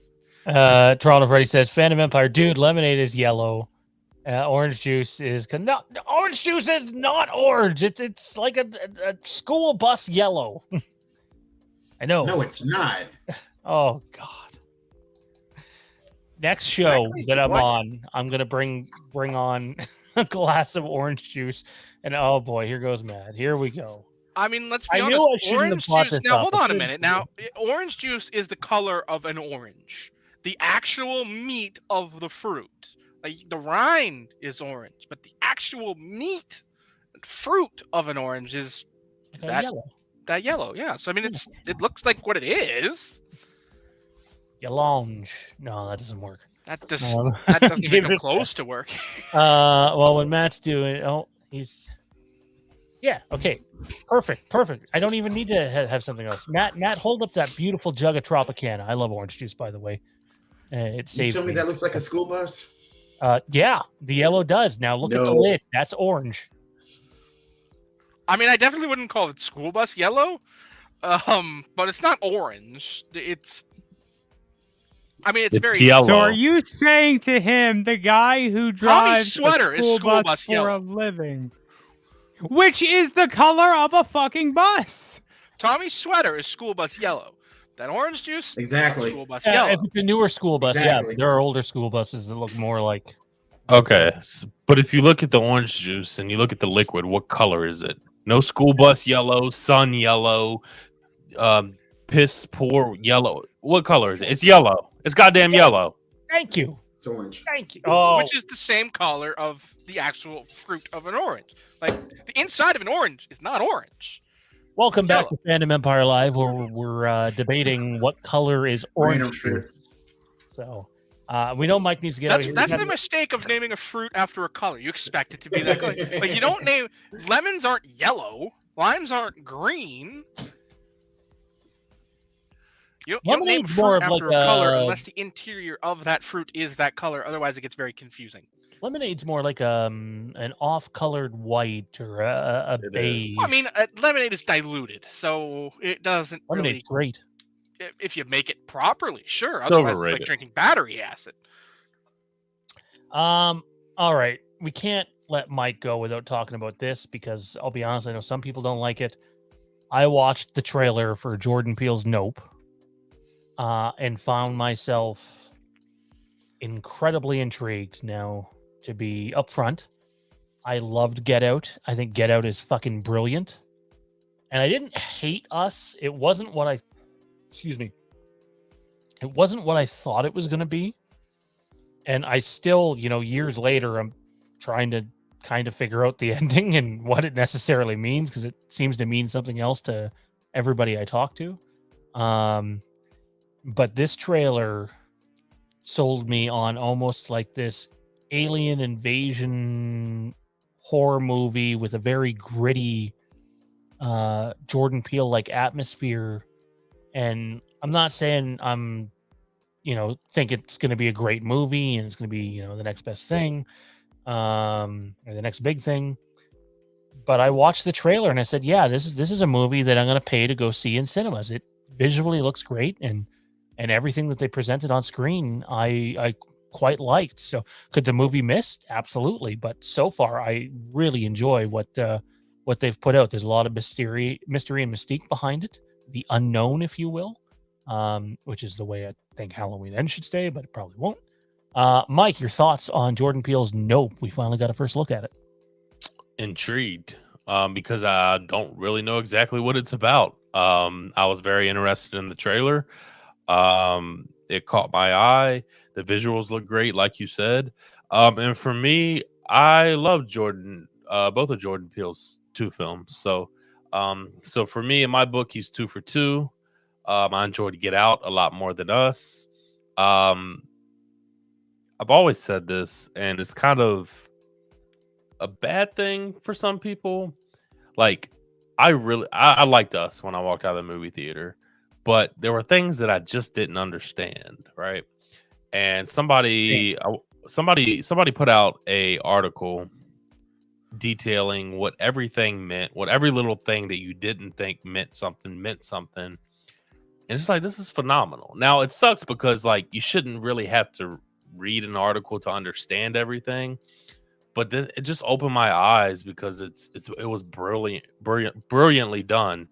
And Jordan Peele is brilliant. There's no doubt about that. So that's however you feel about that. I kind of kind of feel like Nope might be the same way. But we'll see. I really enjoyed his first two films, so really looking forward to this one. I haven't heard this one yet, but Dean says I'm hearing a rumor that Nope stands for Not of Planet Earth. And, given Peele's history and how in depth he likes to go, I would say that sounds very plausible. Like, I wouldn't be surprised if that's exactly what it stands for. Yeah, I agree. And again, like, when's the last time we got like a real serious tone alien invasion movie? Like, maybe Spielberg's remake of War of the Worlds. But even then, like, that movie sort of at times gets a bit cheesy. I'm open. I just hope that, like, if you're gonna approach it from like a really, mysterious point of view, that you really buy into that and you keep the mystery, and Dave McRae always says theater of the mind. You have a real big chance to do something like that with this film. Everyone else's thoughts on the trailer? Well, I literally just watched it for the first time just now. And with the exception of the first 30 seconds, I thought it was amazing. It looks compelling. I didn't expect that. I've not been a fan of Jordan Peele's style. The story he tells, like, you like it or you don't. But this actually looked interesting. Not just from the standpoint that it covers a lot of genres that aren't necessarily done. Like, it was intriguing. Like, for a trailer, it was actually, kind of pulled you in. Again, with the exception of the first 30 seconds, which was very much unnecessary to me, but I can see why it was there. But everything after, like, once you actually got to the ranch and all of that, it was interesting. And am I going to rush to theaters to see it? No, probably not, because it's not my theater fare. I'm a popcorn movie guy, but this is definitely a movie that once it's available, be Netflix or Prime or wherever it ends up, it's streaming home north of the border. It's definitely something I'm going to sit down and watch, because it is intriguing. It is interesting. And that's not, I can't think of the last alien invasion type movie that I was like, okay, I'm here for this. This looks good. It's been a long time since we got one. Tommy, did you have any thoughts on this? Is this your cup of tea, or nah? No steak dinner and Nope? I mean, it looks interesting. I'm shaking my head to the steak dinner thing. I don't know if it's something I would go to a theater to see personally, but that's just my own preferences with film. I would probably check it out eventually, but it's like Mike said, I have no idea what this movie's about, honestly. But it looks interesting. I'll leave it at that. Yeah, no, I'm very intrigued with what they have to offer. Toronto Freddy says, "Yo, Matt, I can't at you. You're out of focus." Matt is out of focus. Out of focus a lot today. I think it's the light off of his screen that's it's a dirty ass camera. We know he's got to go though, so we're gonna outro Mike. Mike, it was a pleasure doing this again with you. I know I won't be there next week, but can't wait to talk to you about Texas Chainsaw Massacre. I'm sure I'll be texting you Friday night. Let's do it, because I'll be watching Friday night too. So same. It's gonna be good. But thanks for doing this, dude. Absolutely, man. Y'all have a rest of a good show. Where can everybody find you at? You can follow me on Twitter at Michael Bish _ and on Instagram at mbish _. There you have it. Mike Bish, man, myth, legend, James Harden, now a Philadelphia 76er. Better fucking not let us down. He's dropping 30 points his first game. Book it.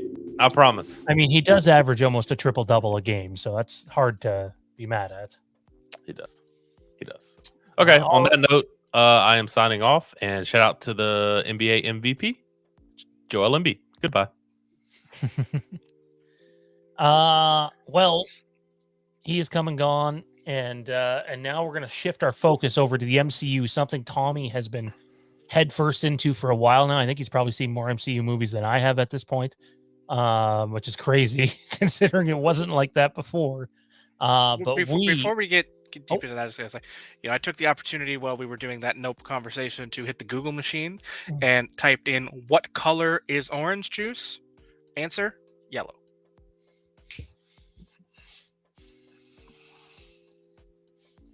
hang on, I gotta. Okay. Thank you for doing that.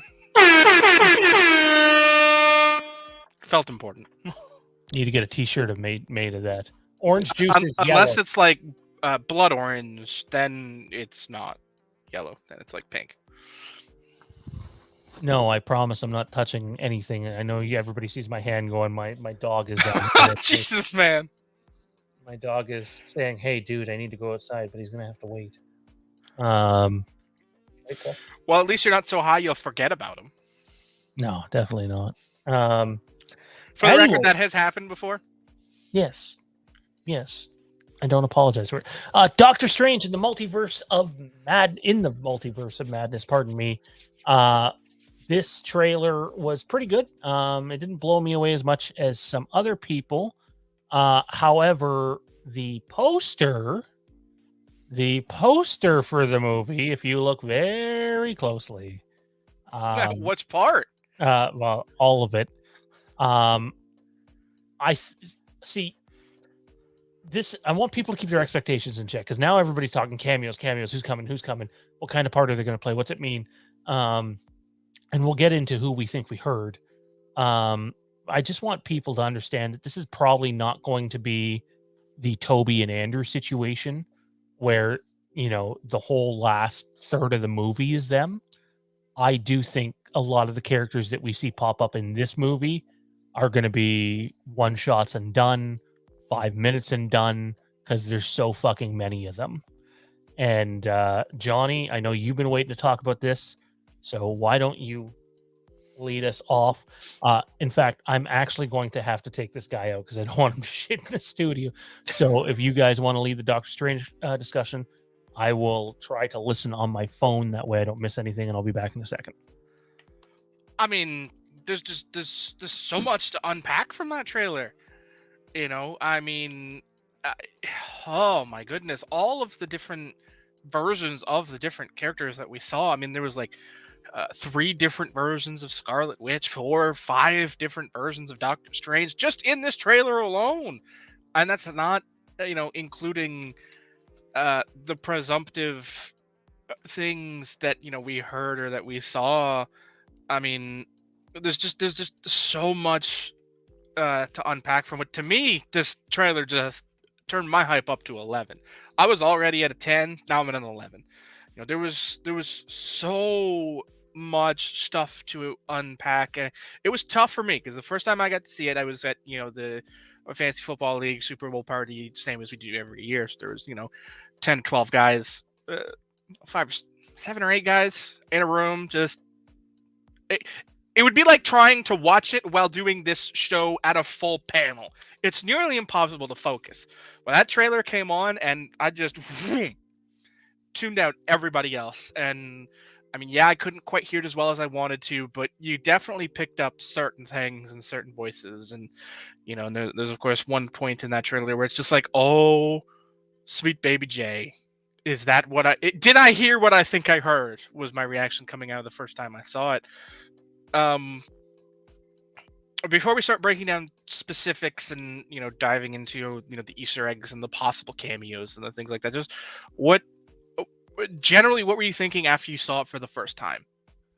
Let me ask you this real quick, Johnny. You just said all these different versions of like Scarlet Witch, for example. Mm-hmm. When you say that, are you saying just different scenes, or are you implying you believe these are different variants of her? Oh, they were definitely different variants of her. To Why me, do you anyway. think that? Different looks in the character, the way they spoke, the way they acted. To me, it implied we had at least 3 different versions of her. You had, the main version, which was the one we've seen, in the trailer at the end, in the scene, with Strange in the forest that we saw at the end of Spider-Man. Then you had the scene, where she was talking to Strange, in that, you do it and you're a hero. I do it, I'm the enemy. That's not our Scarlet Witch. and there's another scene where you see her, inside the house in the Westfield. She puts her hand on her own cheek. Obviously, that's two different versions of the Scarlet Witch. Now, that's not to say that they're corporeal forms. This could be in her head and in her mind, but obviously you're getting different variants of her, and with the Scarlet Witch, that's at least 3 different versions of her. Doctor Strange, you had, I'd say, at least 4 different versions. You had the traditional version. Strange Supreme obviously was there. You had the version of Strange with the white streak through his hair, and you had Old Man Strange. So that's at least 4 different versions of Doctor Strange that you saw. Not possibly discounting other things that we saw that could be different variants of Doctor Strange, including, when he went all tentacle arms like he did in Infinity War, could be a different variant of Strange. So there's definitely going to be a lot of different variants of these characters, and that's why I say these are different versions of the same character inside the multiverse. So you're still buying into that we're going to be getting Strange Supreme, as in the guy. We've already seen from it. What Tom. If. There's no doubt in my mind. We've already seen him. He was the one in the end of the post-credit scene. You definitely saw him. I hope. I mean, there's nothing that's ever said this is the exact same guy. I hope it's what it is, but I think it's definitely alluded to, and that's built upon the fact that we see other elements of What If inside this trailer. What If has been, if only unofficially, established as canon inside the different by the fact that it's listed on Disney Plus in the timeline. It's presumptive that each of those episodes is a different Earth inside the multiverse, which is what lends itself to being part of this. I mean, there's another part where you see what could be Zombie Strange. I didn't quite go that far to think it's Zombie Strange. Old Man Strange is what people are calling Zombie Strange. And there's other what if elements you see inside the trailer, inside the poster, which is a completely different thing altogether. So I'm 100% positive that, I think we're going to see at least 4 different versions of Strange and at least 3 different versions of Wanda. But okay. I'm deep in that, I'm deep in the multiverse of it all. I mean, if you've listened to us for long enough, that, along with Kieran, I'm pretty comic forward. So a lot of these things excite me to no end. Well, I've been talking a lot. What about you guys? What did you think? What did you feel before we talk about specific stuff? Let's jump in. I'll jump in real quick and ask you guys before we get away from this. Okay. Characters and cameos go. Did either of you happen to see, like, for a brief moment, Captain Marvel, like, lit up? I don't think that was Captain Marvel. Okay. Or at least not the Carol Danvers version of her. Okay. I think that was either... I saw that and I'm like, really? I don't see how they're going to do this. It would be surprising nonetheless, but I don't know how they would bring her into this.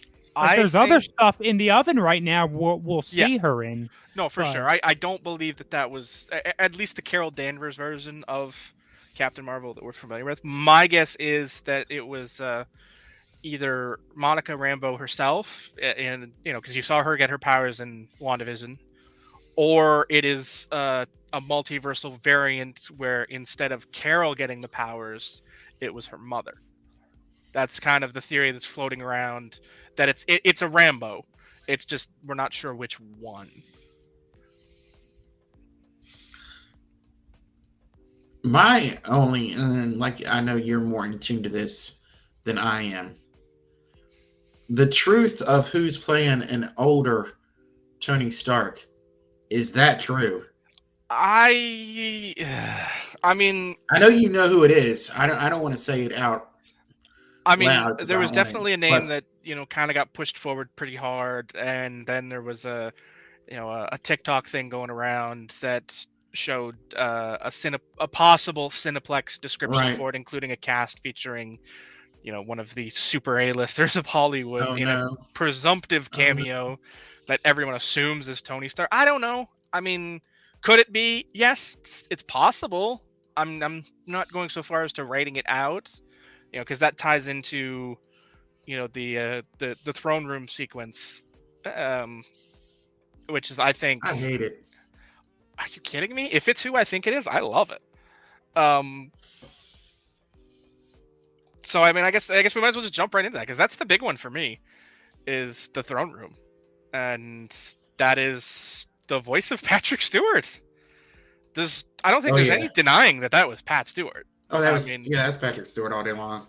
I mean, and you've got to assume that he is Charles Xavier, because I mean, unless we're doing another WandaVision, you assume, but you're wrong. I don't think that's the case. My gut is telling me, and I felt this once I saw the throne room set up and heard Patrick Stewart's voice, that is the throne room of the multiversal Illuminati. Yep. Who specifically are the members of this Illuminati? I have no idea.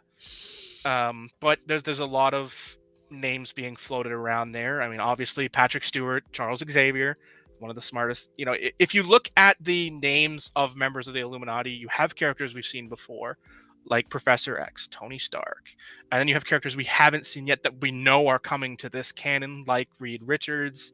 And today, I don't know if you guys follow any of the things that have come out, but there was a picture from set for Wakanda Forever today that was them filming in a giant pool that is assumed to be Atlantis, which would lead to Namor the Submariner, an other member of the Illuminati. So who's playing all these characters? Which versions of them are they? I don't specifically know, but I think this is going to be the multiversal Illuminati. So I think we are going to get, a Tony Stark variant, a Reed Richards variant, a Professor Xavier variant. Who the other members of this Illuminati are, I have no idea, but it's going to be interesting. Bloody hell, mute monster. Yeah, this movie has this movie's gonna be nuts. Like, we've heard everything from Tobey Maguire to Tom Cruise to we didn't want to say the name, but we alluded to that already. Well, see, there's conflicting reports. There's the Tom Cruise report, and then there's the Robert Downey Jr. report that he's playing a different version. So, or maybe it's both. I don't think I can handle two Starks on the Illuminati. The one thing that, or some of the ones that I truly believe are happening, though, is Patrick Stewart, obviously, which I'm kind of torn about because I thought his ending in Logan was fantastic. But this doesn't preclude that, though. Yeah, it could be a different version, right? So, well, I mean, even if it's the same version, I mean, that's a long time between when we saw him last in the canon timeline. I guess that would have been Days of Future Past. Yeah. But when the last time we saw him, so it's a long period. So we know he's in it. I believe I heard that I forget the guy's name, Pyro, I think it is, the fire guy from X2. He's in it. That's not from any trailer. That's just I know he's in the movie. The one that everybody's pointing finger, I think it was Pyro. Is Pyro the X2 guy with Magneto? Pyro was in one of them. I think whoever is the dude that is with Magneto for most of X2, or leaves with Magneto in X2, is the one that is in this movie. And then I think the other big one is, to me, it looks clear as day. The screenshots are all over the internet. It sounds like Deadpool is in the movie, which, whether it's a very brief shot, that one is further. Ryan Reynolds kind of on that one posted a picture on Instagram or Twitter, I think, of him in the suit on Valentine's Day, and behind him is the wardrobe, the head of wardrobe for Multiverse. So it's it's a Daredevil level. It's a Deadpool level oopsie to be like, yeah, you guys missed me, but I'm there. I thought Iceman was played by Sean Ashmore. Both Ashmores were in it. One played Iceman, and the other one played Pyro, I think, or not Pyro. No, I don't. The other fire one. Man, Because there was two fire. There was two. I'm getting so confused. There's too many different X-Men movies. Pyro was in X2. He has the control of fire, and then there's the other one who can create fire. I don't remember if he was in 2 or not. I think he might have been in 3, but I think it was the other Ashmore brother. I think a lot of people thought Spider-Man No Way Home was going to be the movie that like blew the door open for like any possibility in the MCU. And to an extent, it certainly expanded them. But I think it's pretty clear that Doctor Strange and the Multiverse of Madness is going to be the one that really blows the door off in terms of, okay, well, now the possibilities are infinite, and yet they're still trying to stay somewhat true to the comics, because obviously the Illuminati is a big comic book thing. Even I know that. Zachary has some comics upstairs of it, so I definitely think we see the nexus of all realities in the trailer. In the scene where you see Doctor Strange opening up that door leading into the cosmic space, I believe that's the nexus of all realities. So, be interesting to see where we go. Despite all that, I think it's undeniable that this movie is not going to. I mean, that's just where I am right now. I don't think it's going to outperform No Way Home. Oh. I don't think it's going to be as received nearly as well as No Way Home. This movie might be a better movie for the fans, the hardcore MCU fans, but versus No Way Home, you know, as on like a public scale, I don't think it'll stand up to it. No, and to be clear, I wasn't stating that. I'm just saying story-wise, it's going to blow open the door for infinite possibilities moving forward, including the return of characters that have already died on screen. So, yeah, I'm stoked. Toronto Freddy points out Deadpool is in one of the shards of glass on the poster. I'm pretty sure that's what I seen. Frank brings it back to Halloween for a second. Franklin brings it back to Halloween. Will Allison be the final girl? I hope is what I would say. She should be. So, but yeah, no, Doctor Strange. I don't like the first Doctor Strange movie, and yet I like every other one of his appearances in the MCU. I really like the character, but I'm thoroughly intrigued by this, and I want to see what happens. It's definitely one of the big blockbuster movies to come out this year. Let me just refer back to the show notes here because it's been a while, and the show's been going for a while. I don't want to forget anything, although we don't have too much time left, so some of this will be short. Jurassic World Dominion. So I kind of liked Jurassic World. The finally getting to see the theme park up and running, and I liked the concept, and it was cool. I thought Fallen Kingdom was so, you know, sort of mediocre. The trailer for this movie actually blew my mind. I thought it looked fucking fantastic. This feels like the type of movie. I know, Johnny, you were mentioning seeing Nope at home, waiting for it to come to streaming. I can't wait for this movie to come to streaming. And even though, you know, moving forward, I will be waiting a little bit more for certain movies to come to streaming, this isn't one of them. This feels like you need to see it on an IMAX screen because it looks visually stunning. Obviously, you get all the characters from the first trilogy and this trilogy blending together in the story. And it's not just like a bookend thing like Jeff Goldblum was for Fallen Kingdom. You know, he's in the first 2 minutes and the last 2 minutes sort of thing. It's far greater than that. And I'm thoroughly intrigued in terms of what's going to happen here. But anybody who thinks this is going to be the last movie in the franchise is not paying attention to Hollywood. No, there's definitely no chance this is the last movie, but I'm definitely excited for it. You know, I like finally getting to see a world that's closer to what you imagine could have happened in the originals. You know, a world where dinosaurs and man coexist. You know, that was the dream all along. You know, and now you're getting to see it. You know, getting to see like the parasaurs running in the fields with the horses, and you know, the brontosauruses living up to their full Flintstones potential on the construction site. You know, like, you know, it just there's just so much of this that I'm interested in seeing. You know, and you got to see Blue in the, you know, in the forest around the town that, you know, they're currently occupying, and and just so much of the things in the trailer were just so amazing that just getting to see the characters from the original series again, and that was I loved seeing that part of the trailer. Seeing Ellie and Grant back together, in that tent, kind of harkening all the way back to the very first movie. And then you see Ian in the, actually out in the wild when they nearly get stepped on by the, I don't even know which one it was, one of the giant dinosaurs, because they never really panned up. You just saw the foot. And you get that scene with Pratt and Grant, where they're both just going right back to the beginning of "Don't move," simultaneously saying it gave me goosebumps in so many different spots that I fell in love with it. I wasn't sure I was going to like the Jurassic World movies. It took me a long time to sit down and watch them because, the original trilogy kind of wore me out. By the time we got to 3, I was worn out. It wasn't fun. The third movie stunk compared to the first 2. But, it intrigued me. It pulled me back in it.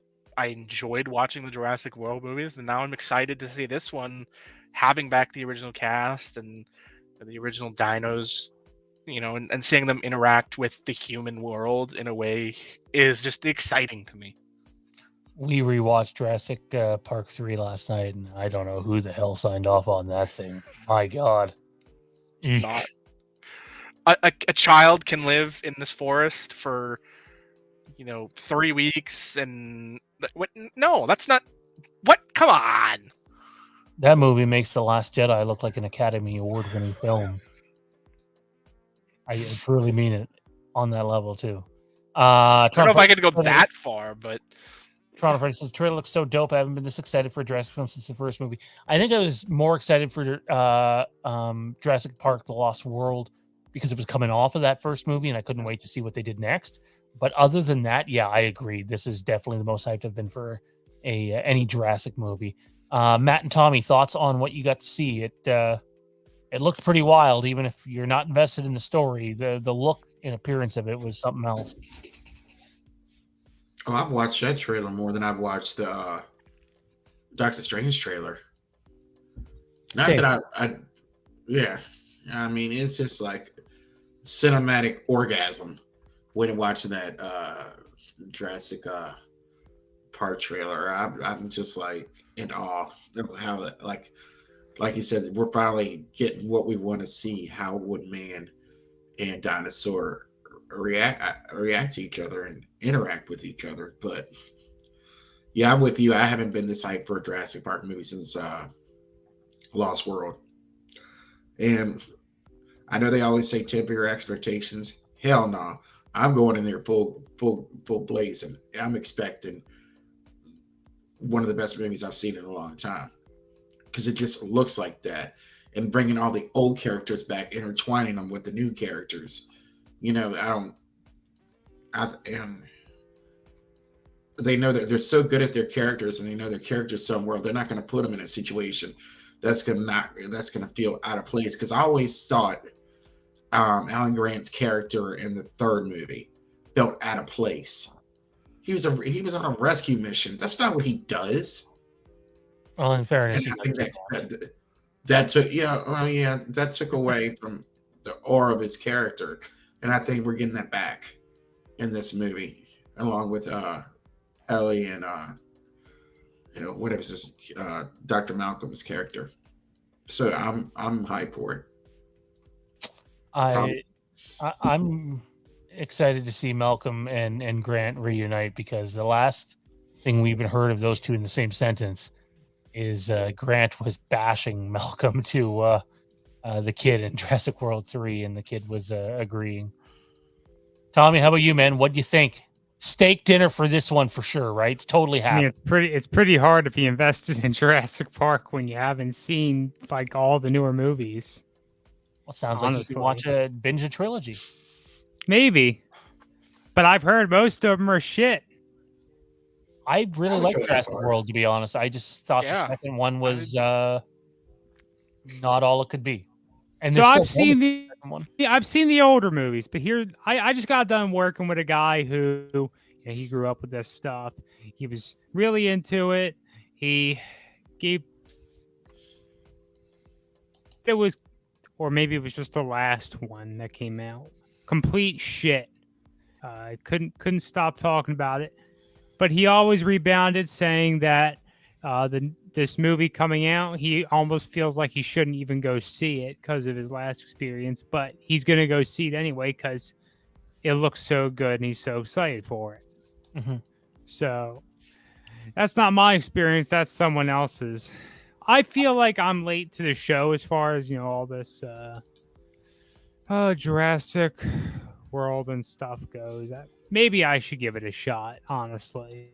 I But truly think if you sat down, I've been out of the loop with it forever, right?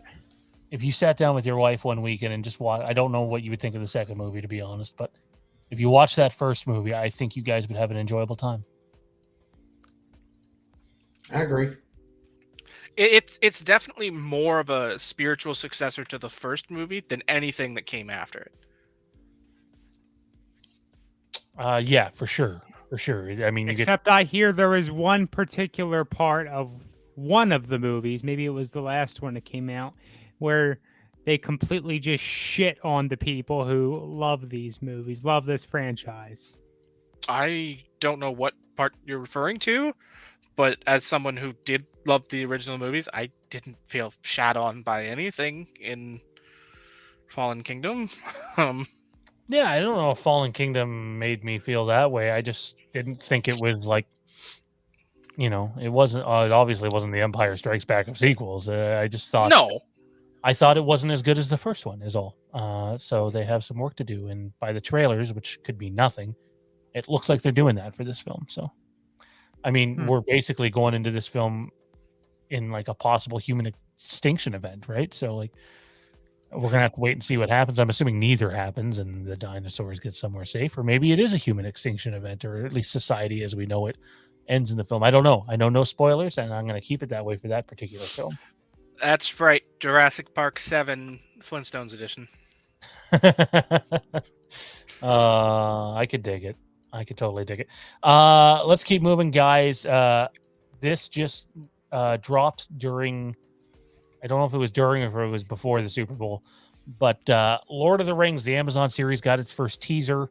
I will say this, Johnny, I'm not a big Lord of the Rings guy. I know you're a bigger Lord of the Rings guy than I am. I've literally seen the movies one time, not the extended cuts. I've seen them all in one day. They were enjoyable to watch. I didn't not enjoy them. I wasn't madly in love, which is why I haven't watched them again, but I don't regret watching all three movies in the one day, and it was really fun to follow. And I watched all the Hobbit movies. I didn't think they were as good, but I also didn't think they were as bad as a lot of people say they were. But I know nothing. I understand nothing in this teaser at all.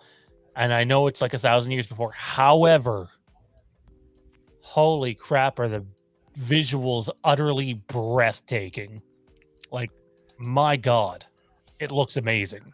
It really does look amazing. I mean, for me, it's going to be fun because that's the era of Lord of the Rings that I don't know.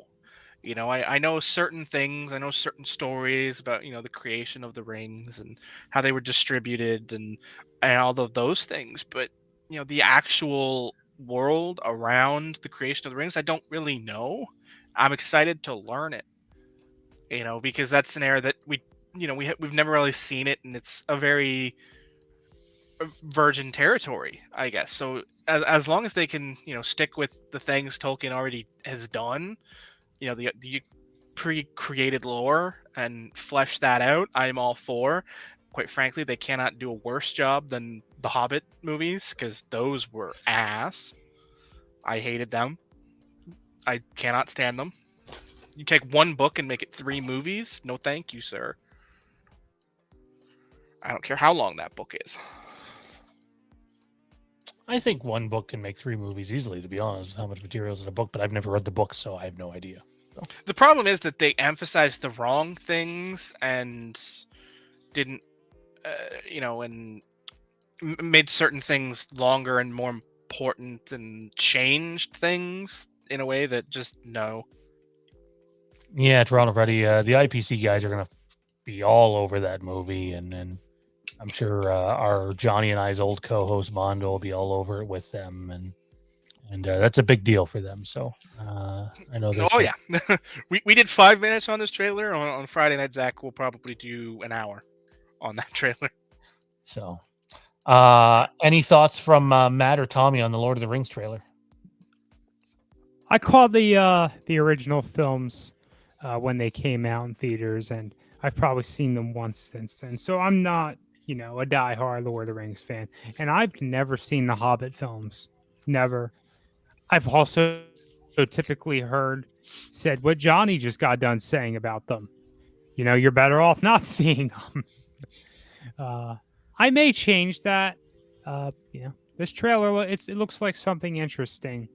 And then I was just on Twitter a few moments ago when I saw something that upcoming anime of sorts looking production for Lord of the Rings. I didn't even know they were working on that. Did you know anything about that, Johnny? But no. I don't know Yeah. if it's anime, man, or if you're just taking one of the CGI scenes and think. Did you see a release saying anything about anime, or are you just assuming the one looks like anime? No, this is what was trending. Like it legit said like anime. The only thing I know, remember they did a movie in the 70s, but nothing new. No, wait. There is, yesterday the type War of War, Warner Bros. Set for release in April 2024. Yeah. No, I had not ever heard of that before just now. Well, now you know. Interesting. And Matt, you didn't have anything to add on the Lord of the Rings front? Not really. I've seen the movies all probably once. All right. I'll go see it. I'll watch it out of pure curiosity, but I'm not going to be like, oh, I can't wait. All right. Well, then let's move on to our final topic of the day, and that is Obi-Wan Kenobi. It's not a great quality image, but there you have it. That's taken right from the poster. That gives you an idea of what Obi-Wan looks like in this series. And he looks like a guy that has seen some shit and is living in not great conditions. And there's a bunch of rumors that have come out. And they tried to give him a beer belly in this picture. I think that's just the way it looks. Yeah.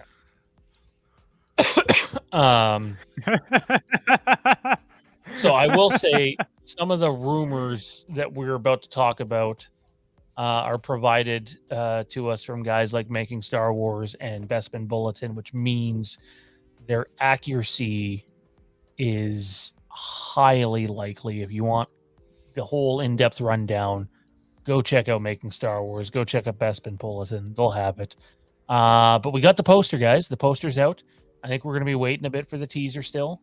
We know the series debuts May the 25th, 45 years to the day that Star Wars first debuted. And that makes some sense because Star Wars Celebrations before that, May the 4th is before that. They can do some various things with that to lead up into it.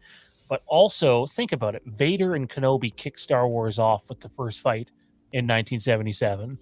And here we are 45 years later to that day, and you were getting a series heavily based on Obi-Wan Kenobi. It is based on Obi-Wan Kenobi. And no, it's not just on Tatooine. But Darth Vader plays a massive role in this series. He's in 4 of the 6 episodes. I won't say which ones. If you want to know, go check out Making Star Wars. But they're definitely not going to leave any mystique when it comes to Vader in this. You're going to see a lot of how he has to survive and live, and it's not a very enjoyable experience. You've seen a bit of it in Rogue One.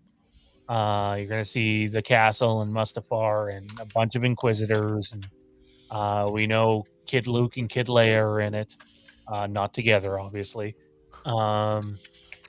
Cad Bane would be in it, probably. Honestly, no, I don't think so. I don't think there's room for him, to be honest.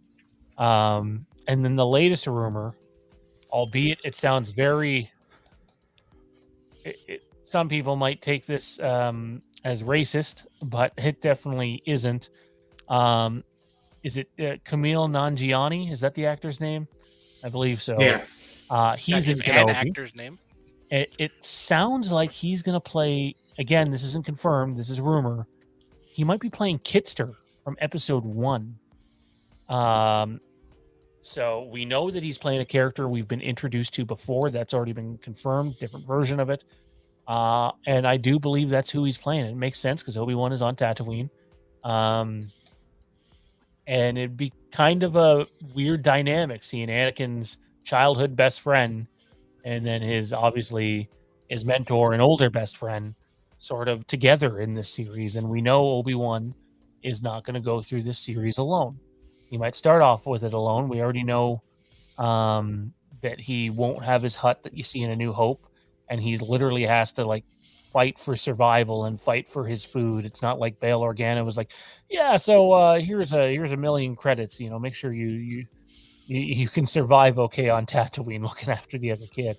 It sounds like he has to really fight for his survival. So, and then the last thing we know on the Kenobi front, and then I'll let you guys chime in on whatever you choose, is approximately the episodes seem like they're 45 minutes apiece.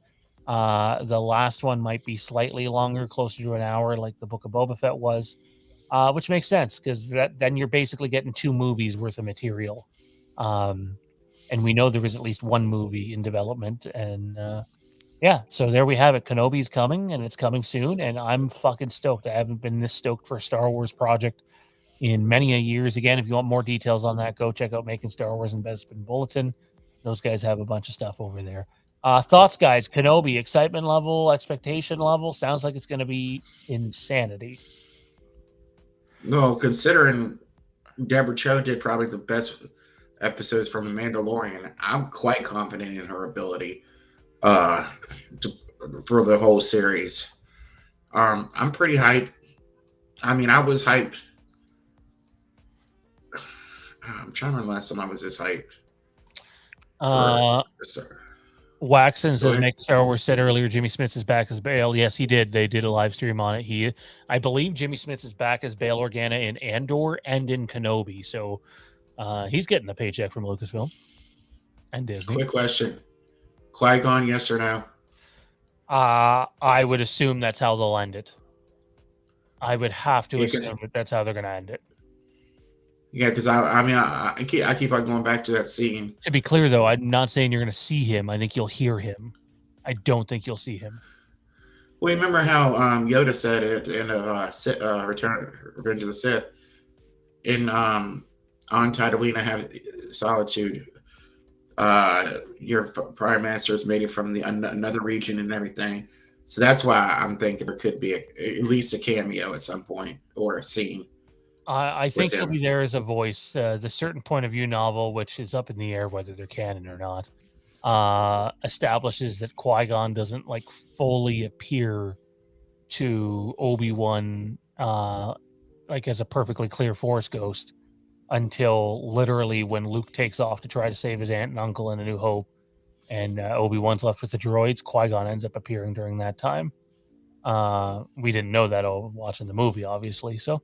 We'll have to wait and see. I mean, at the end of the day, they've already proven if they have to retcon something out of a book or a novel, they will, or a comic, that they will. So I would it would feel like a horrible missed opportunity to at least not have Qui-Gon in there as a voice at some point. I agree.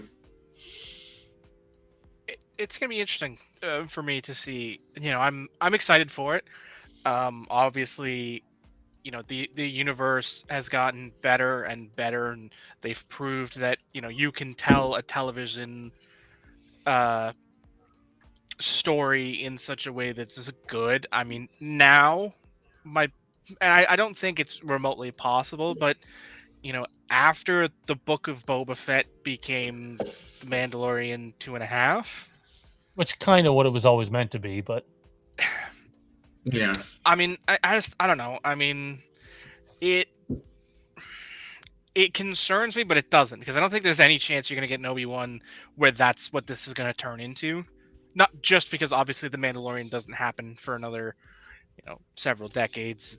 You know, the timeline. I think you're safe. I think we're getting 2 different stories here. You're going to have the Obi-Wan story, but you are going to skip to the Imperial side of things and see Vader's story too. Oh, absolutely. But I mean, that makes sense, though. You know, that's 2 stories told in parallel of 2 sides of a coin. You know, I would like to see Qui-Gon's presence in this, whether or not he actively appears to anyone. I don't know. I mean, there's a lot of different ways this story could go that I'm intrigued by.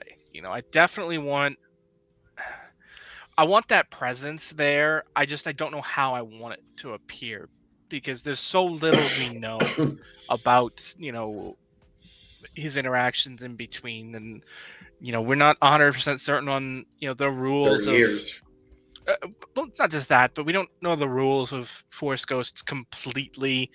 You know, we do know that they can sort of operate on different planets, you know, so you're not bound to the planet you know, enter the Force on, obviously. You know, we've seen Yoda on planets outside of Dagobah. We've seen Obi-Wan on planets not Dagobah. So, I mean, obviously, the rules aren't interesting.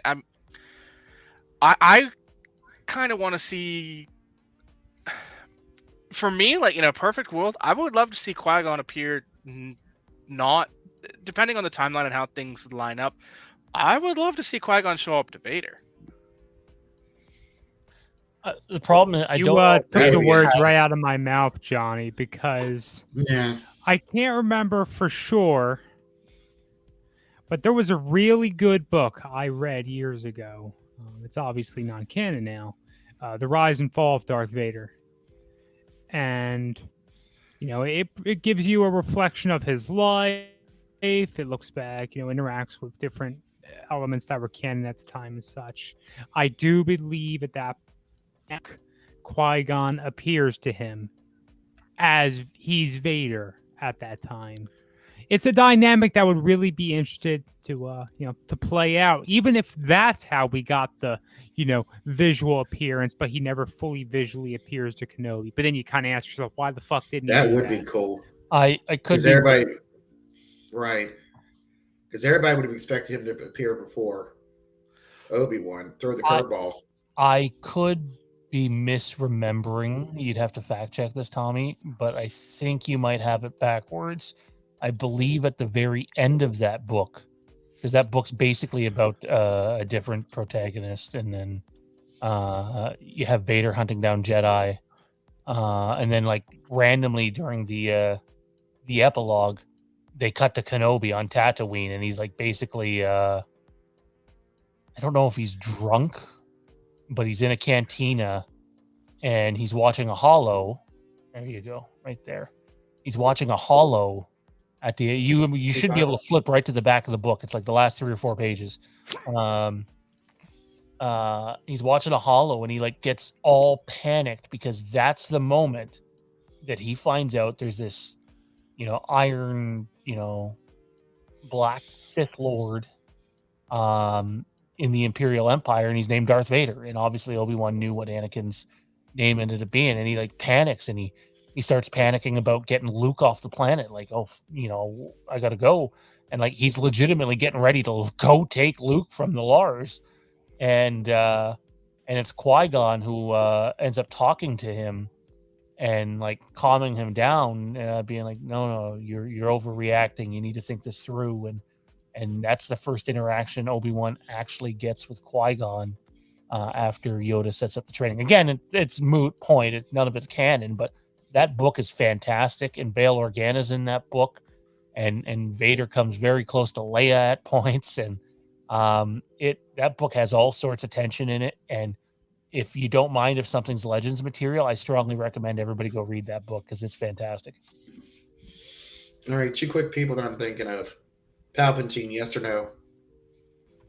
I could see him as a holo showing up in one of the Vader sequences, but that's about it. Like Agreed. cameo at most. I don't need to see him. I could see him Yeah, as a Dermot again. holo, just like we saw him in was it A New Hope? Or Empire? It was Empire. Empire. Cameo. Empires. So I could see him in that same sort of vein as like the cameo hologram, like he was in Empire. Darth Maul. I don't think we need to see him, but like Luke Skywalker in The Force Awakens, like he's only in the very end of the movie, but that entire movie, the whole theme of it is about Luke Skywalker and where is he gone, Right. and you're gonna have a lot of the Emperor being mentioned and dropped. And definitely not Tamal. That one's out. You're getting your extra characters though. We know Rupert Friend. I don't know if that's how his last name is pronounced, but he's playing the Grand Inquisitor from Rebels in this. There's a few other Inquisitors in this. We know there's Yoda should be in this. That's one I haven't heard yet, but I would like that. To me, makes all the sense in the world to have Kenobi. If Kenobi's going off planet, why not stop in and see Yoda? There you go. Yeah. Unless he's afraid to attract someone to him. But if there's a time for Yoda to pop up, it's definitely this series. I mean, it depends on the story, right? And why that would make sense for them to interact with each other. I mean, Yoda would kind of make sense because we know he was using the dark side cave on Dagobah to hide his presence from, from the Emperor and from Vader. So, I mean, I think that would still work even if Obi-Wan went to visit him there. But at the same time, I think, You're right. to me, I think the reason, just to go back to the Qui-Gon thing, the reason I want Anakin to get the Qui-Gon appearance, not Obi-Wan, because Anakin needs it more. Like, Obi-Wan's story is set. He knows his place. He knows his things. But by the time we get to see Vader in A New Hope and see his story start to change, to me, I always felt like he was sort of questioning his place to a degree. And, he finally gets to interact with his son and see all those things and realize that, Palpatine was always looking for the next guy. It was never him. I think there's a reason for that he was sort of chasing shadows. And I think Qui-Gon would be a good one to sort of put that perspective in place, seeing as, he was the father Anakin never had. He was the father Anakin needed, not the one he had. Dave Filoni had this great, if you watched the making of Mandalorian Season 1, he has this great comment that, like, the battle, the duels of the face. Yeah, that's what I'm going back to. Like, that's the source of it. I saw that too. Like, a lot of people just like, oh, well, it's Obi-Wan and Qui-Gon versus Maul and Jedi versus Sith. No, it is literally the battle for Anakin's future. And as much as I love Obi-Wan, because Qui-Gon dies in that, it basically cements what's going to happen to Anakin, because Palpatine gets his claws around him. And if Qui-Gon would have survived, there was a better chance that Qui-Gon could have directed Anakin away from that than Obi-Wan could have. Qui-Gon would have been able to embrace Anakin and the way he was, like, because Qui-Gon understood love was important. Obi-Wan dealt with it. He faced it in his own life, and we come to find out that he knew the whole time about Anakin and Padme and their relationship. And I think the difference is Qui-Gon would have embraced it. Qui-Gon would have supported it. To be clear, so does Obi-Wan, even in canon. No, I'm not saying he doesn't, but I'm saying he was never upfront. Like, he was more dealing with it. He kept his mouth shut. Exactly. He didn't That's want to the get himself difference. or Anakin in trouble. That's the difference. I think Qui-Gon would have embraced it in a way that to be like, you see, you don't need to be, this celibate monk. Like, they keep saying now that, it wasn't the actual relations. Jedis could go out and fornicate. They just couldn't fall in love. Like, what? That attachment. You couldn't form attachment. That never made sense to me, because if there's one things that, trust me, they're beating that drum again in The Mandalorian or the book. And they are, but at the same time, it harkens back to that point that, they did make about, the choices that Luke faces, that a Jedi does not deal in absolutes. That's rule 1. Only a Sith deals in absolutes. A Jedi can find love and still be a Jedi. We know in, Matt, we're wrapping things up here. We know that, excuse me. We know that in current canon and even in Legends, we find out that Obi-Wan knew, and he just kept it to himself. He loved Anakin. He legitimately, it's not just like Anakin was a student. He legitimately loved him like a son and a brother. And he loved him like a brother when what Anakin needed was a father. Father, yeah, because he never had one. Mm-hmm. And what does Palpatine try to be? He tries to be the father figure and gets his claws around him and plays on his insecurities. Waxon asks, Padme flashbacks. To my knowledge, there is no Natalie Portman in the show. However, and maybe this, I'm going to say spoiler alert on this one. let's just say there's a very candid conversation between two people in the final fight, and an aggressive conversation, and she's brought up, and let's What's just Keira say Knightley doing these days? right. That's good. That's good. It sounds Oh, like Rose, what's her Obi-Wan. It sounds like Obi-Wan almost throws Padme in Anakin's face, Vader's face, and I would hate that. I don't think he meant in like he means it. This is the context that I've heard. Okay, this is the context I've heard. They fight. Again, spoiler alert here. They fight. The fight is very different. It is not like A New Hope, and it is not like Mustafar. It is way more personal because Vader's been searching all this time.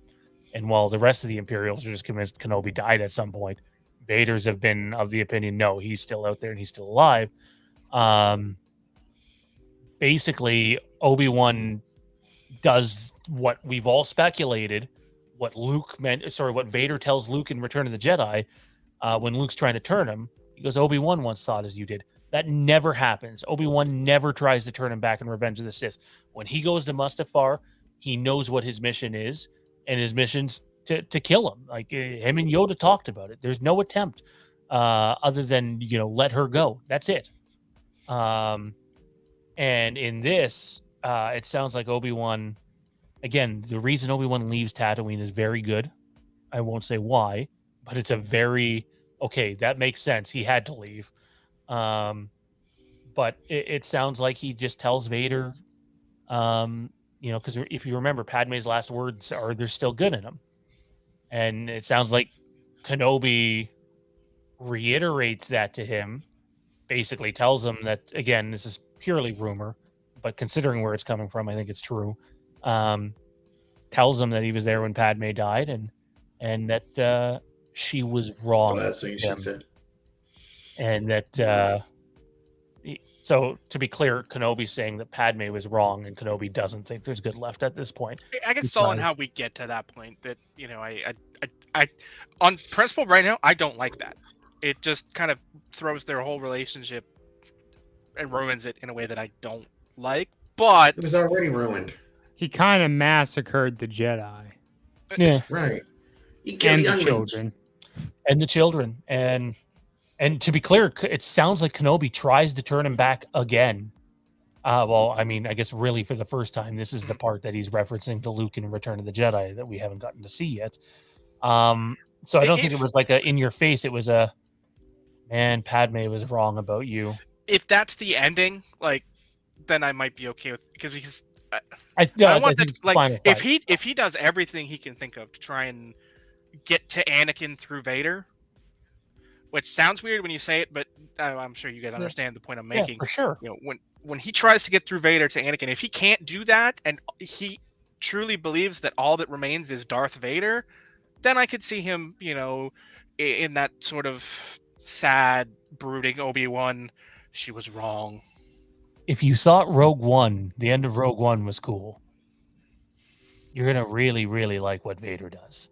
But to that point too, Kenobi's no slouch. He's a step above where he was in Revenge of the Sith. I don't know how he's been on Tatooine for 10 years, I guess fighting to survive or whatever, but it sounds like it's going to be intense. Again, I strongly encourage people to go check out Making Star Wars Investment Bulletin. This is not in our information. Some of it is speculative on my part, but if you want all the latest breaking Star Wars stuff, they're the people to get it, and their track record is pretty flawless. So be on the lookout for that. Anyways, though, ladies and gentlemen, that is going to do it for a 2.5 hour episode. I can tell Tommy is tired as hell. I appreciate him sticking it out. I know I got to be up early too. This was fun. I appreciate you guys indulging me, and it was a good time. We talked about lots of different things. It was fun to talk Halloween again. Tommy fixed whatever his internet issue was that he was having, so that was cool. No, I didn't. No? I didn't. Oh wow, It's a StreamYard's issue, I think, honestly, because my connection is fine. I ran a test. Interesting. It happens sometimes. StreamYard's just like I wonder if there's refuses to something I can look cooperate with into a on my browser. end. Anyhow, big thank you to Kieran, who's been hosting the last few weeks and will be hosting next week. My return is full-time return is March the 1st. I don't know how the studio look behind me, but hopefully set up by then. We'll see. And then the Batman. We're seeing the Batman on March the 3rd, and looking forward to that. Big thanks to Mike Bish for coming out here earlier. It was a lot of fun talking to him again. Johnny, where can everybody find you at, man? What's going on with you? Oh, you can find me here, there, and everywhere. I've been hard at work on a project I'm hoping to get up on YouTube in the near future, starting the rebuild of a college program in NCAA football. I felt like that should be stated because I'm not talking basketball. NCAA Man, that NCAA baseball. Can't wait to hear all about players I've never heard of. That actually was a game, remember? It was. After MVP baseball, that's been 2006, years. 2007. Chris, as I feel the conflict within you, let go of your hate. Yeah, there's definitely going to be. The last bit on the Star Wars part and making Star Wars. Jason over there said this multiple times. The line in A New Hope of when we last met, I was but the learner and you were the master takes a whole new take from this show. So read into that what you will. Tommy, where can everybody find you at, man? Kicking StreamYard's ass? Eating a steak dinner, watching Texas Chainsaw Massacre? When I get my ass kicked by it. Facebook, Fandom Empire Den, all those good places. At TommyB1650, Twitter and Instagram. Awesome, man. Awesome. And Maddie, how about you, man? What's going on with you? Man, I've just been working, man. Working a lot. Working on the house, too, while we're at it. You can find me, Matty Phillip West, on Twitter and Instagram. And you can find me in the chat room, some Fandom Empire. I'm around. I was watching Star Wars Theory a couple weeks ago, and he gets a super chat in, and it's from somebody by the name of Matthew Whitfield. And I'm just like, no shit. Is he watching him? But the display picture was different. Like, oh, so it's a different Matthew Whitfield. Small world. So, yeah. What's it? ... Indeed. I'm sure we're eventually going to talk about the craziness that's the wrestling industry in a couple of weeks, and maybe things will be more clear then. After what happened today. We'll have to wait and see. If you're buying all that, I got some swampland in Florida to sell you. So, anyways, Tommy's right. Check us out on Patreon, patreon.com/Fandom Empire. I think 2 new patrons signed up during this show, so that's greatly appreciated. We have the Sunday show, 9 p.m. Eastern, new character descriptions of new characters in Halloween Ends, and one of an old one. So be on the lookout for that. 9 p.m. Eastern, Lambkin Lane. And honestly, just check us out on socials at Fandom Empire now. And this was fun. Thanks for having me back. And good night, everybody. Take care of yourself. That's most important.